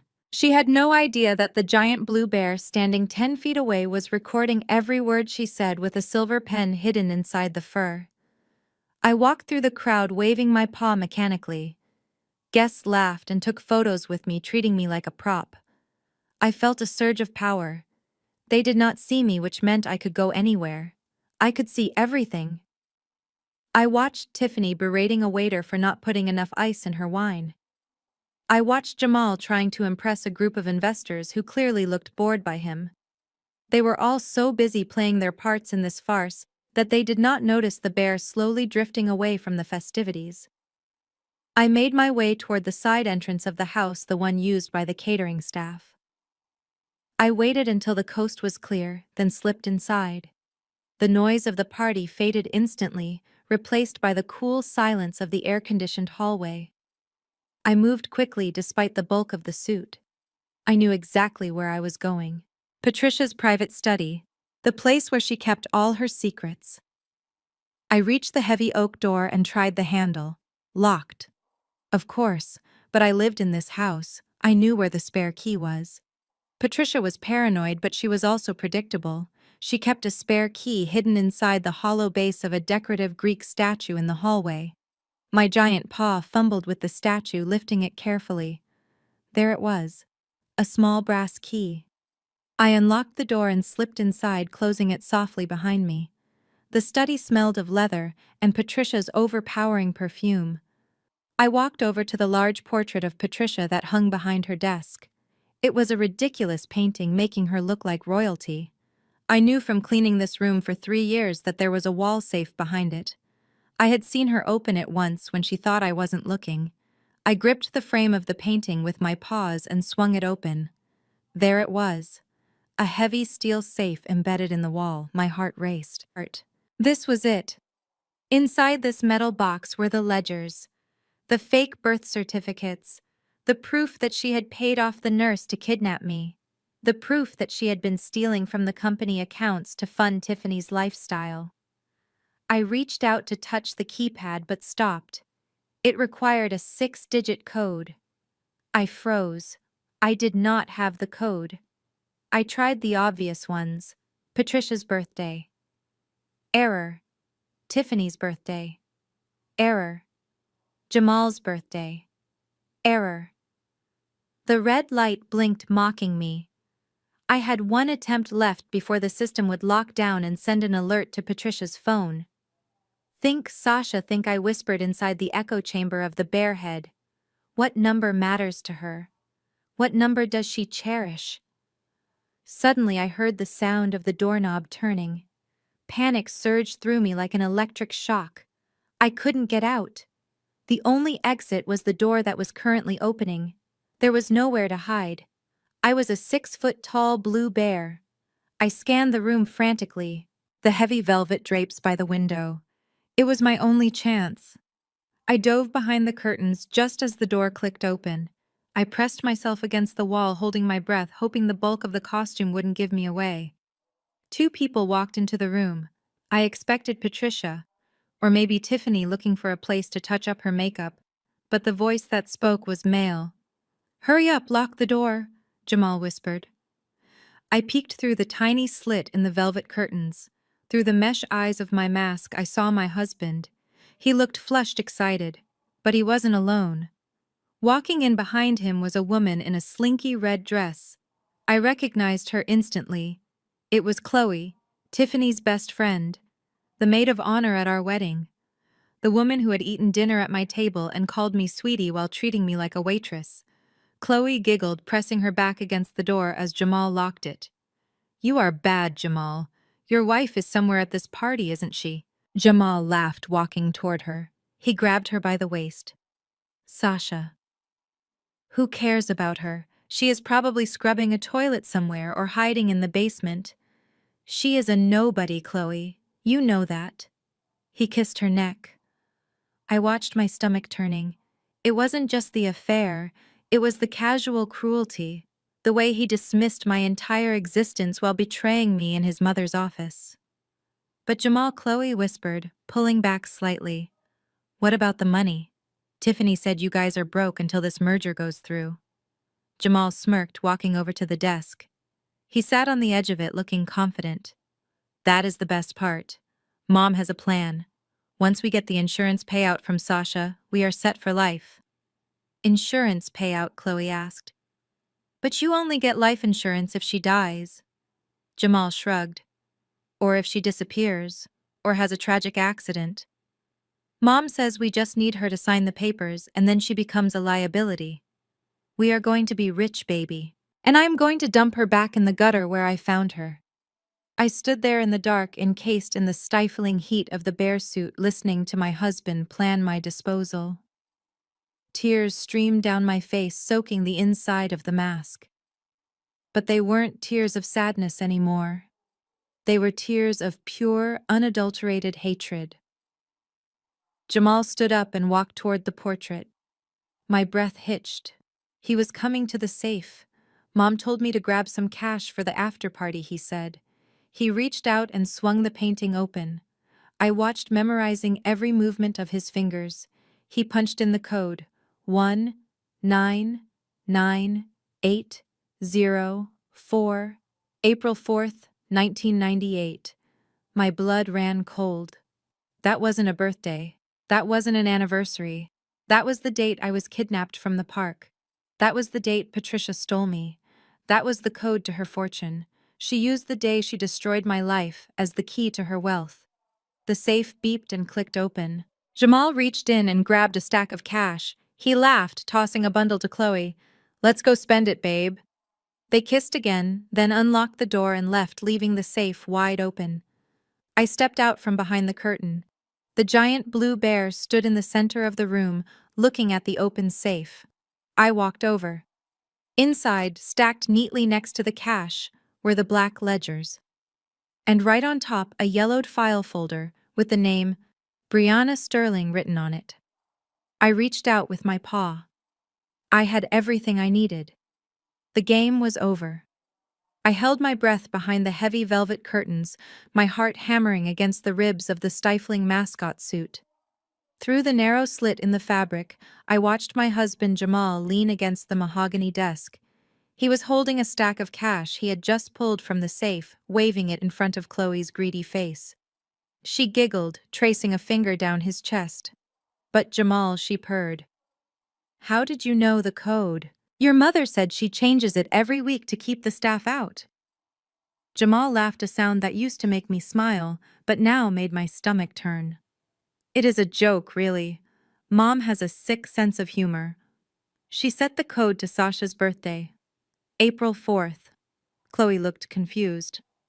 "Why her birthday? I thought your mom hated her." Jamal smirked, stuffing the cash into his pocket. "She does. But she calls it her lucky day." It was the day Sasha showed up at our door from the foster agency 20 years ago. Mom says it is the anniversary of the day we got a lifetime slave for free. So 199804. Easy to remember. The day we stopped doing our own dishes. I bit my lips so hard I tasted blood. Tears of rage blurred my vision inside the plastic mask. They did not even see me as a person. To them, my birthday wasn't a celebration of life. It was the anniversary of their acquisition of a piece of property. I was just a vacuum cleaner that breathed. Chloe squealed, kissing him on the cheek. "You are terrible. I love it. Now let's go. People will wonder where we are." They walked out of the room, Jamal smacking her rear as they crossed the threshold. The door clicked shut, and the lock turned. I waited 5 seconds. 10 seconds. Then I burst out from behind the curtains. The heat inside the suit was unbearable, sweat pouring down my back, but my mind was ice cold. I marched to the safe. The door was still ajar where Jamal had left it. I reached in with my clumsy blue paw, grabbed the stack of black ledgers, and threw them onto the desk. I pulled off one of the paw gloves, my hand shaking as I reached for the miniature spy camera Vivian had sewn into the suit's chest pocket. I opened the first ledger. It was a graveyard of financial crimes, shell companies, fake invoices, bribes to city officials. And there on page 50 was a monthly payment of $10,000 to a private nursing facility listed under patient 0. I flipped the page. A wire transfer receipt to a Cayman Islands account with the memo insurance settlement, B. Sterling. "Got you," I whispered. I snapped photos of every page. Click, click, click. Every image was a nail in their coffin. I shoved the ledgers back into the safe and closed it, but I kept the yellow file folder labeled Brianna Sterling. I folded it and stuffed it inside the suit against my chest. I turned to leave, sliding my paw glove back on. I reached for the doorknob. Suddenly, the handle turned from the outside. I froze. I had forgotten to lock it after Jamal left. The door swung open. Standing there was Tiffany. She looked frantic, scanning the floor. "Where is it?" she muttered. "I know I lost it in here, my diamond earring." She looked up and saw me, a 6-foot blue bear standing in the middle of her mother's private office. Her eyes narrowed. "Mr. Blue," she snapped, "what the hell are you doing in here? I told you to stay in the garden. This is a restricted area." I did not move. I could not speak. If I spoke, she would recognize my voice. I tried to edge toward the side door that led to the kitchen. "Stop," Tiffany commanded, stepping into the room and blocking my path. "Why are you shaking? And why is the painting on the wall crooked?" She looked past me. She saw the safe. She saw the slight gap where I hadn't closed it fully. Her face went pale, then red with anger. You were robbing us, she shrieked. You are one of the catering staff, aren't you? I knew you people were thieves. She lunged at me. Take that mask off. I want to see your face before I call the police. I backed away, waving my paws, trying to act like a confused mascot. But Tiffany was relentless. She grabbed the blue fur at my chest. She yanked hard. Take it off, she screamed. She reached up and grabbed the ears of the giant bear head. I tried to push her away, but the suit was too bulky. With one violent tug, she ripped the Velcro seal loose. The heavy head came off. My sweaty, matted hair fell around my face. I gasped for air, blinking in the sudden light. Tiffany stood there holding the bear head, her mouth dropping open in shock. She stared at me. I stared back. The silence stretched for a heartbeat that felt like an eternity. Sasha, she whispered, her voice trembling. I dropped the act. I stood up straight, my eyes blazing. Hello, Tiffany. You? She screamed, throwing the bear head at me. You little rat! You were spying on us! She scanned the room and saw the open safe. You saw the ledgers! You know! She looked at the heavy brass letter opener on the desk. Her eyes went wild. She lunged for it. I am not letting you ruin this, she screeched. I will kill you myself. She raised the sharp metal blade.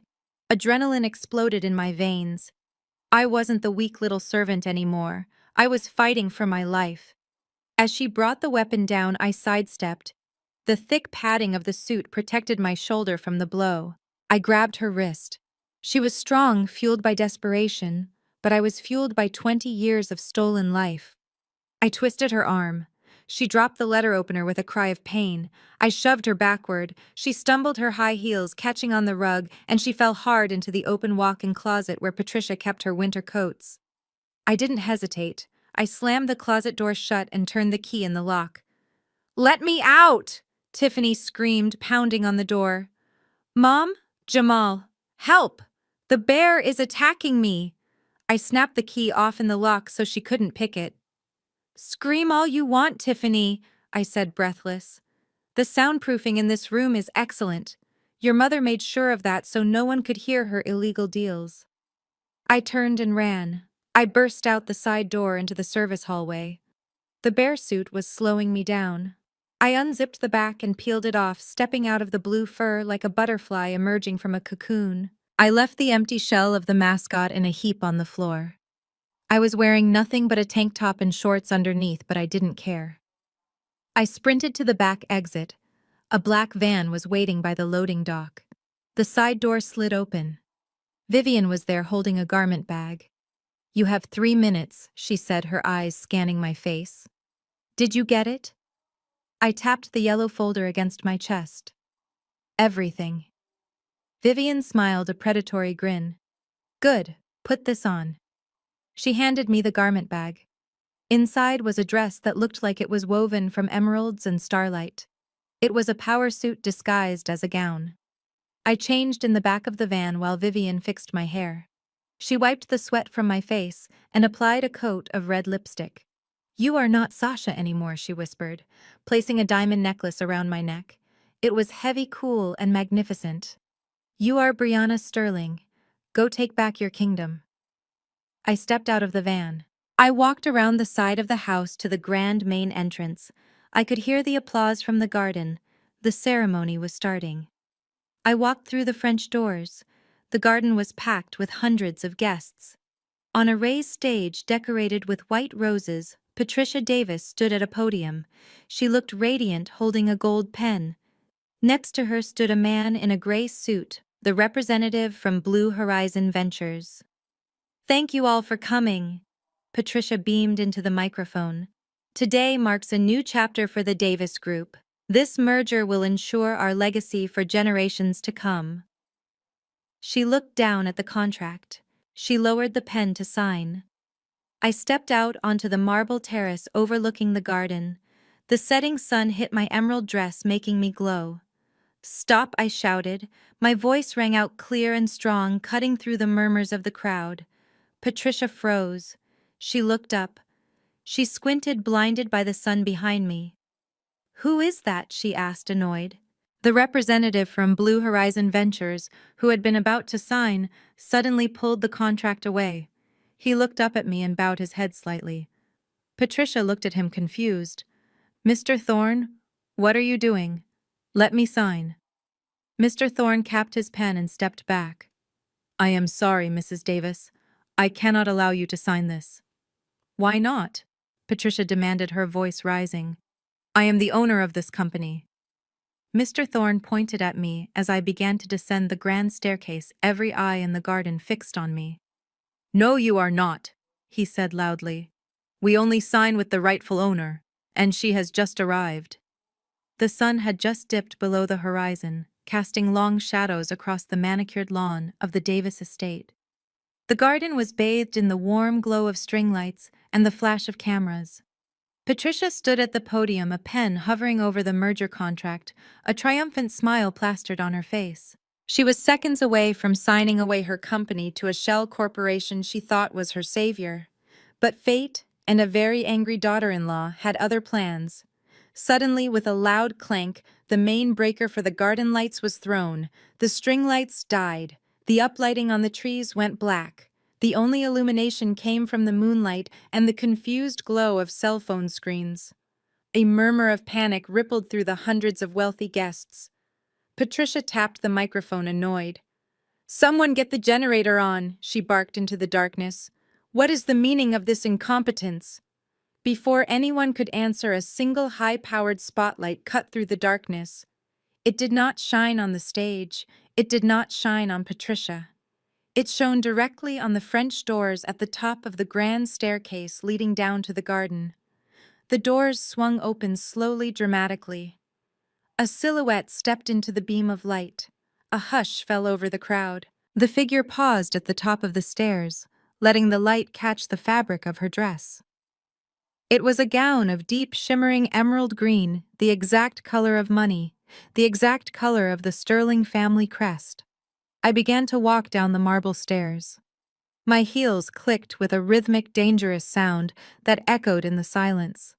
The dress hugged my body, flowing like liquid jade with every step. Around my neck sat a diamond necklace so large it caught every stray beam of light, scattering rainbows across the stunned faces of the guests. My hair, usually pulled back in a messy bun, cascaded in perfect, glossy waves down my back. I wore red lipstick that looked like a war paint. I did not look down. I looked straight at Patricia. At the bottom of the stairs near the VIP table, Jamal was holding a glass of champagne. He looked up. His eyes widened. He blinked, trying to process what he was seeing. He saw a woman who looked vaguely like his wife, but this woman held her head high. This woman radiated power. This woman was terrifying. His hand went limp. The crystal flute slipped from his fingers and shattered on the stone patio. The sound was like a gunshot in the quiet garden.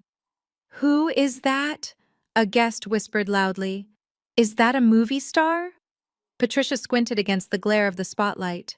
She put a hand to her forehead to shield her eyes. She saw the dress first, then the diamonds. She did not recognize me. To her, Sasha was a servant in rags, a creature of the basement. She could not comprehend that the queen descending the stairs was the same girl she had kicked that morning. "Security," Patricia hissed into the microphone. "Remove this woman. She is interrupting the ceremony." But the security guards did not move.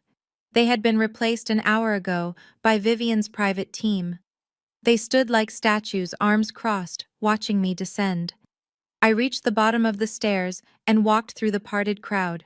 People stepped back, awestruck by the sheer force of my presence. I walked straight up the steps to the stage. Mr. Thorne, the lawyer who had stopped Patricia from signing, stepped aside and bowed his head respectfully. Patricia looked at him, then at me.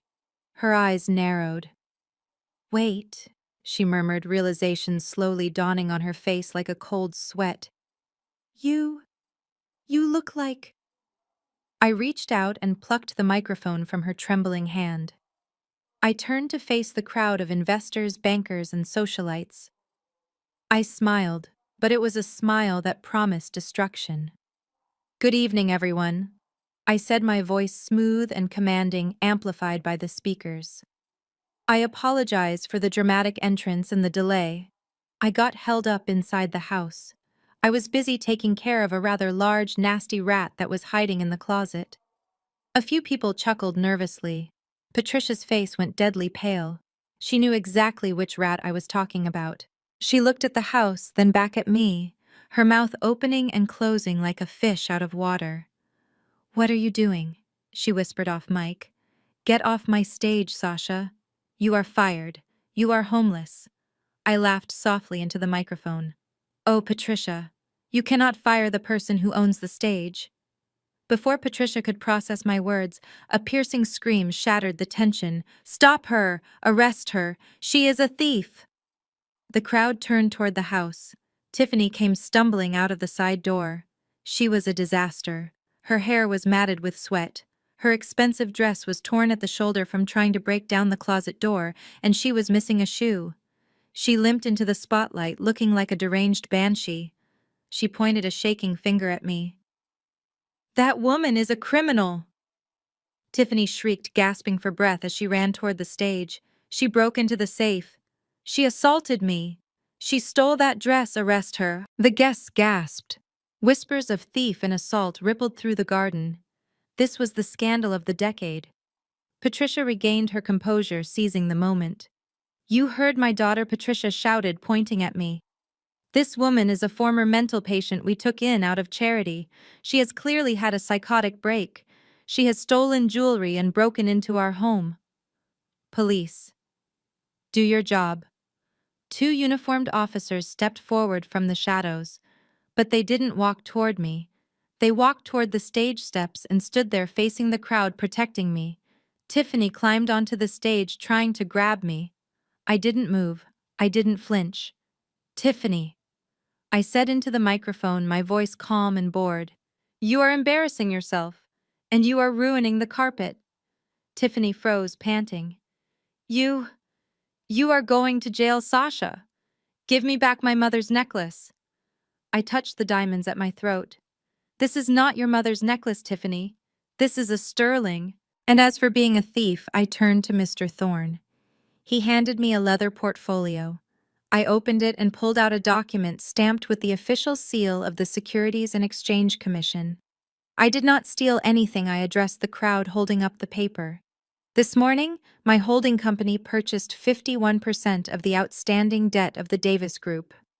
Due to the default clauses in your loan agreements which your mother ignored to buy fancy cars, that debt has converted into equity."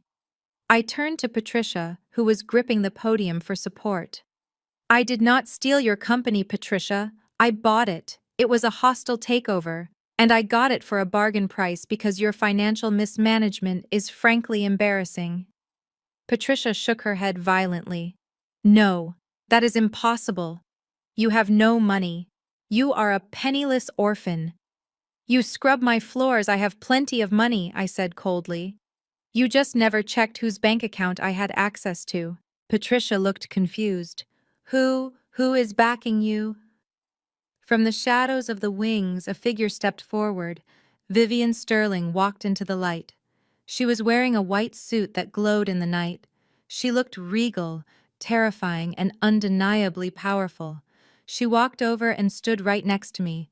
The crowd gasped. The sound was like a vacuum sucking the air out of the garden. They looked at Vivian.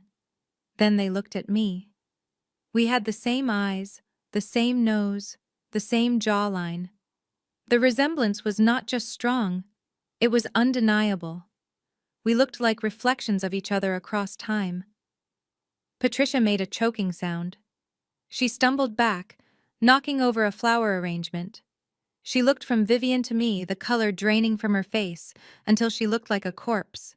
The nightmare she had been running from for 20 years had finally caught her. Vivian put her arm around my waist. She looked at the crowd, then at Patricia. "You asked who is backing her?" Vivian said, her voice projecting without a microphone. "I am." I stepped forward, closing the distance between me and Patricia. I looked deep into the eyes of the woman who had tormented me, starved me, and tried to erase me. "My name is not Sasha," I declared, my voice ringing out with the force of a gavel sentence. I saw Jamal in the front row, his mouth hanging open. I saw Tiffany trembling in her torn dress. My name is Brianna Sterling. And I am taking back everything you stole. You are a liar and a fraud. Patricia screamed, her voice cracking under the strain of her desperation. She gripped the podium so hard her knuckles turned white, looking out at the sea of confused faces in the garden. Do not listen to her.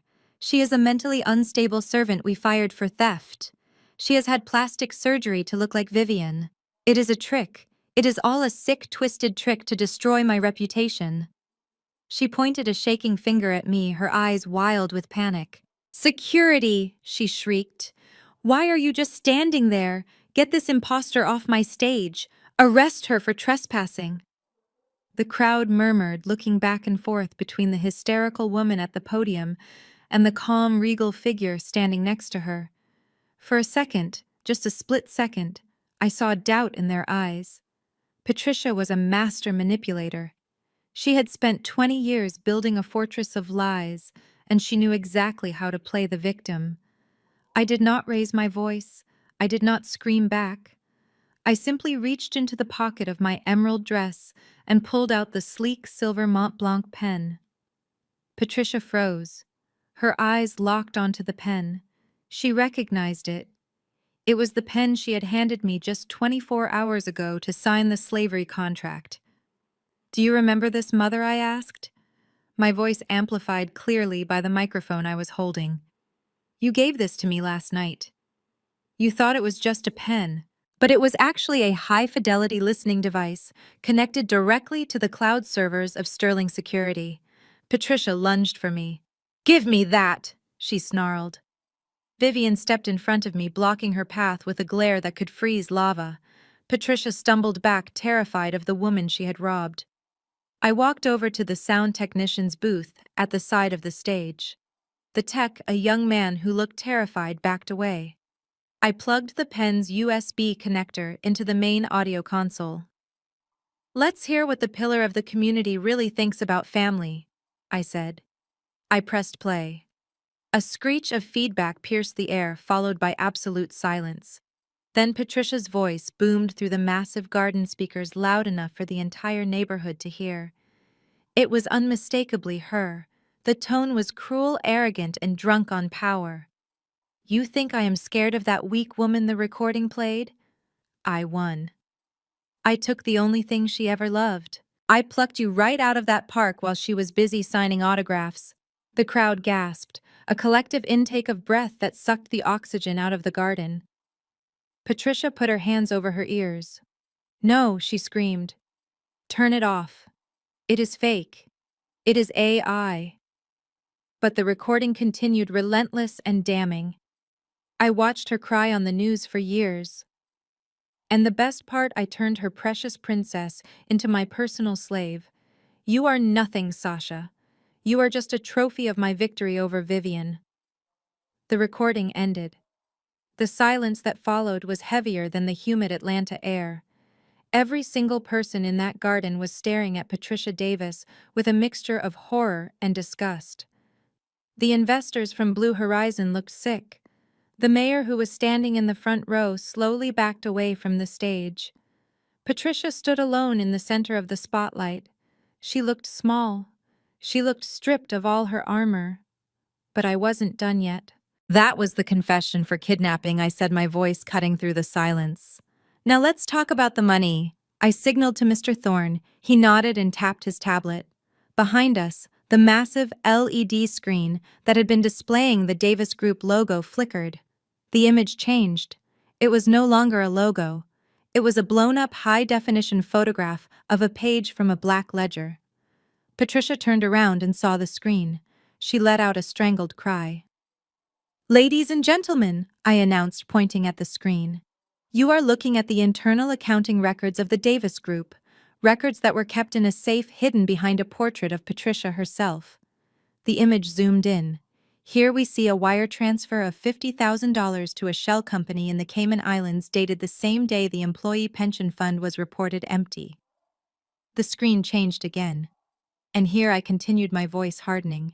We see a recurring payment to a private nursing facility for a patient zero. This is the bribe money paid to the nurse who helped facilitate my kidnapping 20 years ago. The crowd erupted. People were shouting.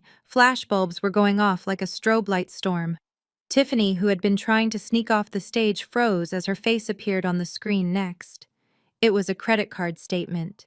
And here is the corporate account being used to purchase a $20,000 Hermes bag listed as office supplies, I noted dryly. That is enough, a booming voice shouted. The garden gates burst open.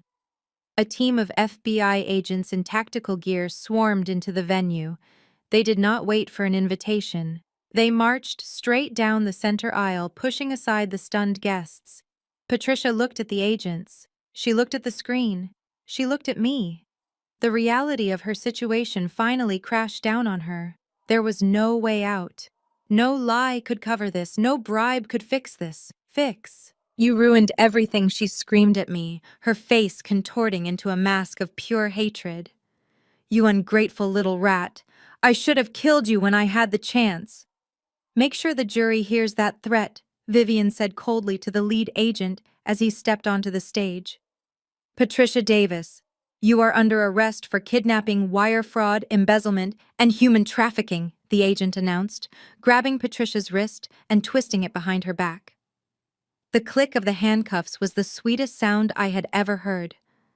It was louder than the applause, louder than the music. It was the sound of justice.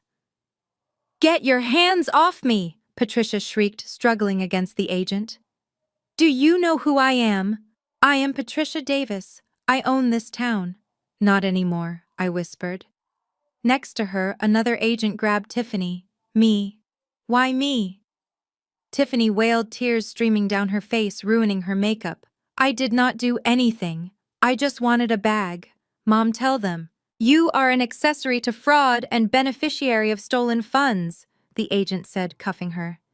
As they dragged Patricia and Tiffany off the stage, the crowd parted like the Red Sea. No one offered to help them. The friends who had drunk their champagne and eaten their caviar turned their backs. Patricia continued to scream curses, her heels dragging on the marble steps, leaving scuff marks that would be there long after she was in a prison cell. I stood on the stage watching them disappear into the back of the armored SUV. Vivian came up beside me and took my hand. We did it, she whispered. But I wasn't done. I felt a pair of eyes burning into me. I turned my head slowly. Jamal was standing at the foot of the stairs. He hadn't moved. He hadn't run. He was frozen in a state of absolute terror. He looked at his mother being hauled away. He looked at the evidence on the screen. And then he looked at me. He looked at the wife he had betrayed. The woman he had planned to discard like trash. His face was pale sweat dripping down his temple. He tried to smile, a weak, pathetic twitch of his lips. He took a step toward the stage, raising his hands in a gesture of surrender. Babe, he mouthed silently. I stared down at him from the height of the stage. The spotlight caught the diamonds around my neck, making me look like a goddess of vengeance. I did not smile. I did not blink. I just looked at him with the cold indifference of a stranger. The police had taken the monsters. But the cockroach was still on the patio, and I had a very big boot. The red and blue lights of the police cruisers finally faded into the distance, taking with them the screaming chaos that was Patricia and Tiffany Davis. The garden, once filled with Atlanta's elite, was now a wasteland of overturned chairs, shattered champagne flutes, and trampled flowers. The silence that descended was heavy and thick, broken only by the chirping of crickets and the distant hum of traffic. The guests had fled the moment the handcuffs came out, eager to distance themselves from the scandal. I stood alone on the marble terrace, the cool night air hitting my bare arms, but I did not feel cold. I felt a burning heat in my chest, a mixture of adrenaline and finality. Vivian had gone to the police station to ensure the charges stuck, leaving me to handle the last piece of trash remaining on the property. I looked down the grand staircase. Jamal was still there. He had not moved from the spot where he had watched his mother being dragged away. He stood amidst the ruin of the party, looking small and pathetic in his expensive suit. When he saw me looking at him, he seemed to wake up from a trance. He straightened his tie, wiped the sweat from his forehead, and began to walk up the stairs toward me. His steps were slow and hesitant at first, but as he got closer, I saw the mask slip back into place. The charm, the fake vulnerability, the look he used to give me when he wanted me to iron his shirts or lend him money. He reached the top of the stairs and stopped a few feet away from me. He looked at my emerald dress, at the diamonds around my neck, and then into my eyes. Slowly, dramatically, he dropped to his knees. He reached out for my hand, but I stepped back, letting his fingers grasp at empty air. Sasha, he choked out, forcing tears into his eyes. Oh God, Sasha, I am so sorry. I did not know. You have to believe me. I was terrified of her. Mom, she controlled everything. She made me do it. He looked up at me, his face twisted in a performance of agony. I wanted to tell you, baby. I swear I did. Every day I wanted to tell you the truth about who you were, but she threatened to cut me off. She threatened to hurt you. I was trying to protect you. That is why I stayed. To keep you safe from her. He crawled forward on his knees, scraping his suit pants on the stone. I love you, Sasha. You know I do. We are husband and wife. We took vows. For better or worse, right? Well, the worst is over now. She is gone. It is just us. We can finally be happy. We can run this company together, you and me. The power couple we were always meant to be. I watched him grovel. I watched the man I had spent 3 years serving, the man I had cried over, the man I had thought was my soulmate. And I felt nothing. No love, no hate. Just a profound, icy disgust. It was like looking at a cockroach that had learned to speak. I let him finish his speech. I let him pour out every lie he could think of. When he finally stopped panting slightly, waiting for me to pull him into a hug, and forgive him like the foolish Sasha of the past would have done, I laughed. It was a dry, humorless sound. You loved me. I repeated, my voice flat. You were protecting me. Yes. Jamal nodded eagerly, hope lighting up his eyes. Yes, baby. Always. I took a step closer to him, towering over his kneeling form. Was that why you were in the office with Chloe today? I asked softly. The color drained from Jamal's face so fast he looked like he might faint. His mouth opened but no sound came out. I was there, Jamal. I continued, my voice hardening into steel. I was the blue bear, standing 5 feet away from you. I heard you tell her that I was a nobody. I heard you tell her that you were going to dump me back in the gutter once I signed the insurance papers. I heard you laugh about how you got a lifetime slave for free on my birthday. Jamal began to shake. His lies were crumbling, turning to dust in his mouth. That was just talk, he stammered. I was just telling Chloe what she wanted to hear so she wouldn't suspect anything. It was part of the act, Sasha. I did it for us. I looked at him with pure contempt. You are pathetic. You do not love me, Jamal. You never did. You do not even know what love is. You love the way I cleaned up your messes. You love the way I made you look successful when you were failing. You love the convenience. I leaned down, bringing my face close to his so he could see the fire in my eyes. You do not love Sasha, I whispered. You love the ATM named Sasha. You love the servant named Sasha. But she is dead. She died the moment you locked her in that laundry room. I stood up straight and signaled to Mr. Thorne, who was waiting in the shadows of the terrace.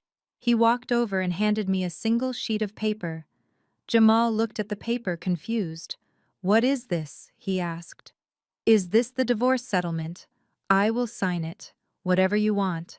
I just want to stay with you. I threw the paper at him.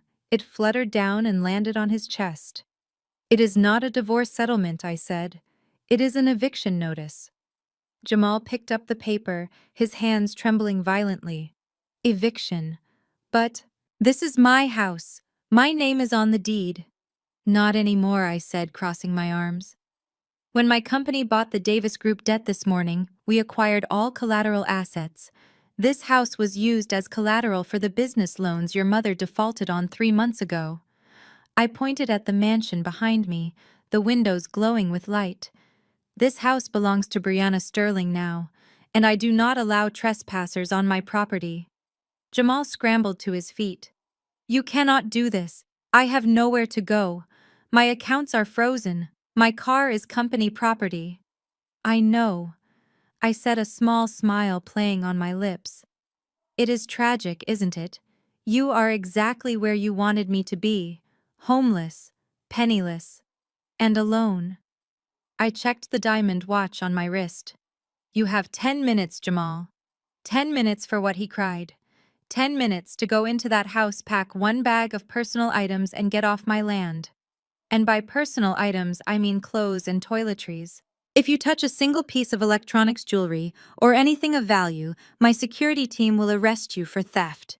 I gestured to the large, stone-faced guards standing by the door. They stepped forward, cracking their knuckles. Sasha, please. Jamal begged, tears streaming down his face. For real this time. It is dark. I have no money for a hotel. Where am I supposed to sleep? I looked at him, remembering the cold nights I spent on the floor of the laundry room.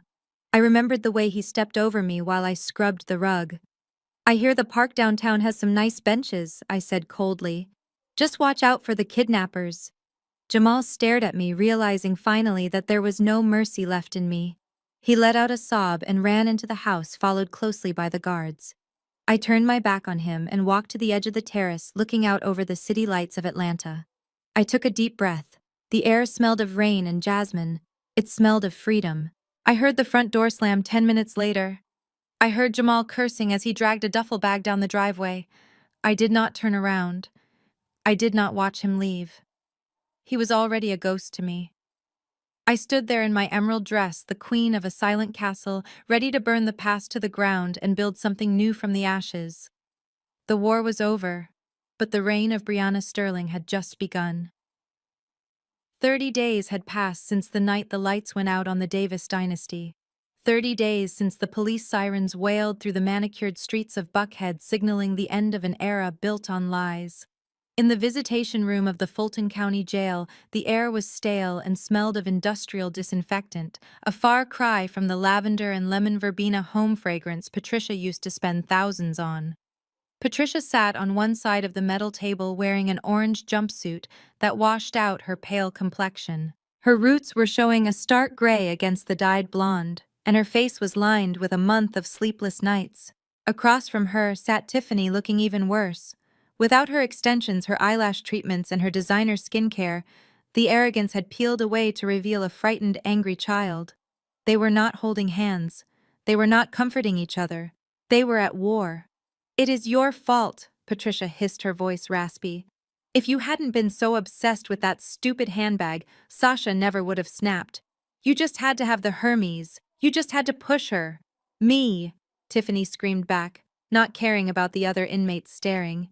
You are the one who kidnapped a child. You are the one who cooked the books I just spent the money you told me was ours. You told me we were rich forever. You lied to me my whole life. I gave you everything. Patricia slammed her hand on the table.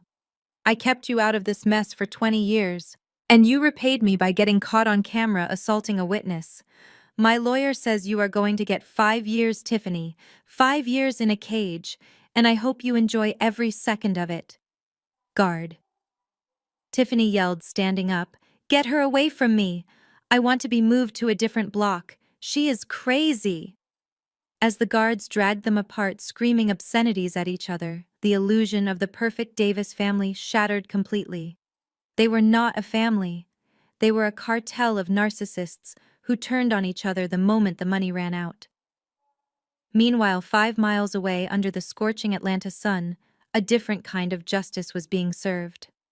Hey, new guy, move it! A voice shouted. Jamal flinched, dropping the soapy sponge into the bucket of gray water. He was wearing a neon yellow polo shirt that was 2 sizes too big and soaked with sweat. He was standing in the bay of the Sparkle and Shine car wash, scrubbing the mud off the tires of a Ford F-150. I said move it, the manager yelled, clapping his hands. We have a line of cars out to the street. You are scrubbing that rim like you are afraid to break a nail. Put some back into it or you are fired. I am going. Jamal muttered, wiping sweat from his eyes with a dirty forearm. My back hurts. I do not pay you to have a back, the manager spat. I pay you minimum wage to clean cars. Now get the wheel well. Jamal knelt down on the wet concrete. His knees ached. His hands, once manicured and soft, from days spent typing emails and signing checks he did not earn, were now blistered and raw. The chemicals in the soap stung his cracked skin. A car pulled up to the drying station. It was a Mercedes S-Class. Black, shiny, just like the one Jamal used to drive. He looked up, a pang of longing hitting him so hard it almost knocked the wind out of him. The driver rolled down the window. It was a man Jamal recognized, a former business associate, someone he used to play golf with at the country club. Hey, you missed a spot on the hood, the man said, not even looking at Jamal's face. He just extended a hand with a $2 bill. Here. Jamal stared at the $2. He looked at the man who used to call him a friend. The man did not recognize him. To this man, Jamal was just part of the machinery. Just a faceless worker in a neon shirt. Jamal took the money. Thank you, sir, he whispered, his voice breaking. He watched the Mercedes drive away, driving into a life he would never touch again. He looked down at his reflection in the puddle of soapy water. He saw a man who had everything and threw it away because he was too weak to stand up to his mother. He saw a man who deserved exactly where he was. While the Davis family was drowning in the consequences of their actions, I was busy lighting a fire. I stood in the backyard of the mansion. The same garden where the party had happened was now quiet. The stage was gone. The flowers were replanted, but in the center of the patio I had built a large metal fire pit. Next to me stood a pile of clothes. It was my old wardrobe. The faded jeans, the oversized t-shirts with bleach stains, the gray servant's uniform Patricia made me wear when guests came over, and right on top the hideous blue bear mascot suit. I held a bottle of lighter fluid. I doused the pile, soaking the fabric that held so many memories of humiliation and pain. Mr. Thorne stood by the back door holding a clipboard. The deed transfer is complete. Ms. Sterling, he said, the house is officially in your name. The locks have been changed. The staff has been replaced. The furniture is being auctioned off tomorrow. Thank you, Edward, I said. I struck a match. The flame danced in the evening breeze, orange and yellow and alive. I dropped the match onto the pile. Whoosh! The fire roared to life, consuming the polyester fur of the bear suit first. Black smoke curled into the sky. I watched as the gray uniform turned to ash. I watched the symbol of my oppression disintegrate. I did not feel sad. I did not feel nostalgic. I felt lighter. With every thread that burned, I felt Sasha dying a little more. Sasha was the survivor. She was the one who endured. But she did not need to exist anymore. She had done her job. She had carried me through the desert so Brianna could enter the promised land. I watched the fire until it was just glowing embers. The sun was setting, painting the sky in shades of violet and gold. I turned away from the dying fire and walked back into the house. My house. My heels clicked on the marble floors, but this time I did not tiptoe. I walked with the heavy, confident stride of a woman who owned the ground beneath her feet. I walked out the front door to where my own car was waiting. Not a Rolls-Royce this time, but a sleek white Range Rover I had bought with my own money from the settlement. I had one last stop to make before I could fully close the door on the past. The drive to the cemetery was peaceful. The city eventually gave way to rolling green hills and quiet oak trees. I parked the car and walked up the small hill to the older section of the graveyard. I stopped in front of two modest headstones, James and Martha Miller. They were my foster parents.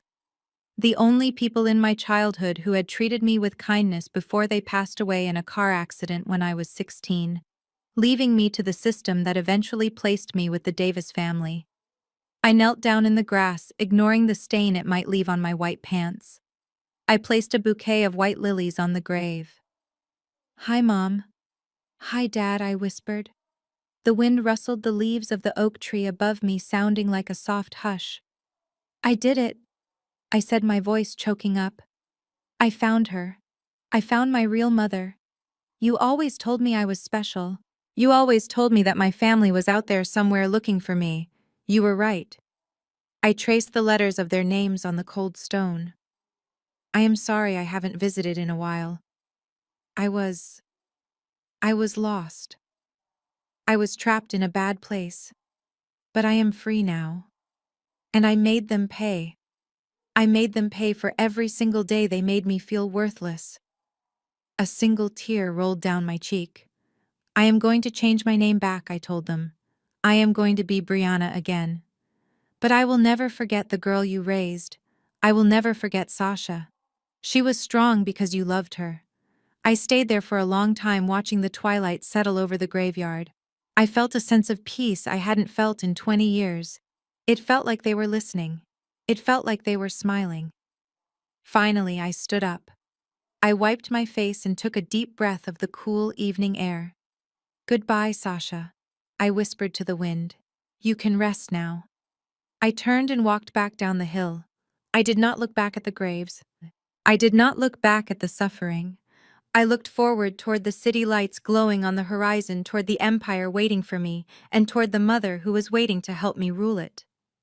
The sun rose over Atlanta on the day of the grand opening, painting the sky in shades of triumphant gold and royal purple. The building that had once housed the corrupt Davis Group had been completely transformed. The dreary gray stone was now polished glass. The old sign which had stood as a symbol of my oppression was gone.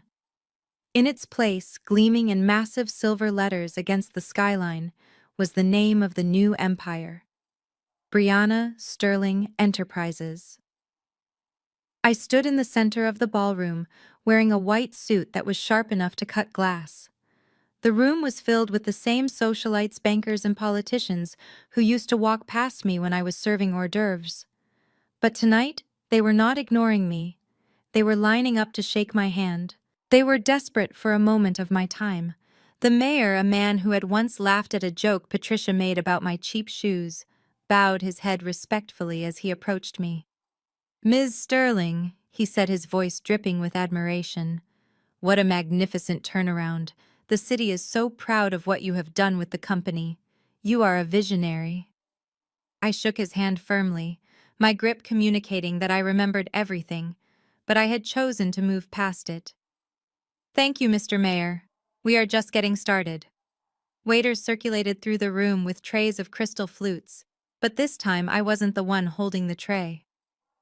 I watched a young girl, probably no older than 20, nervously balancing a heavy platter of appetizers.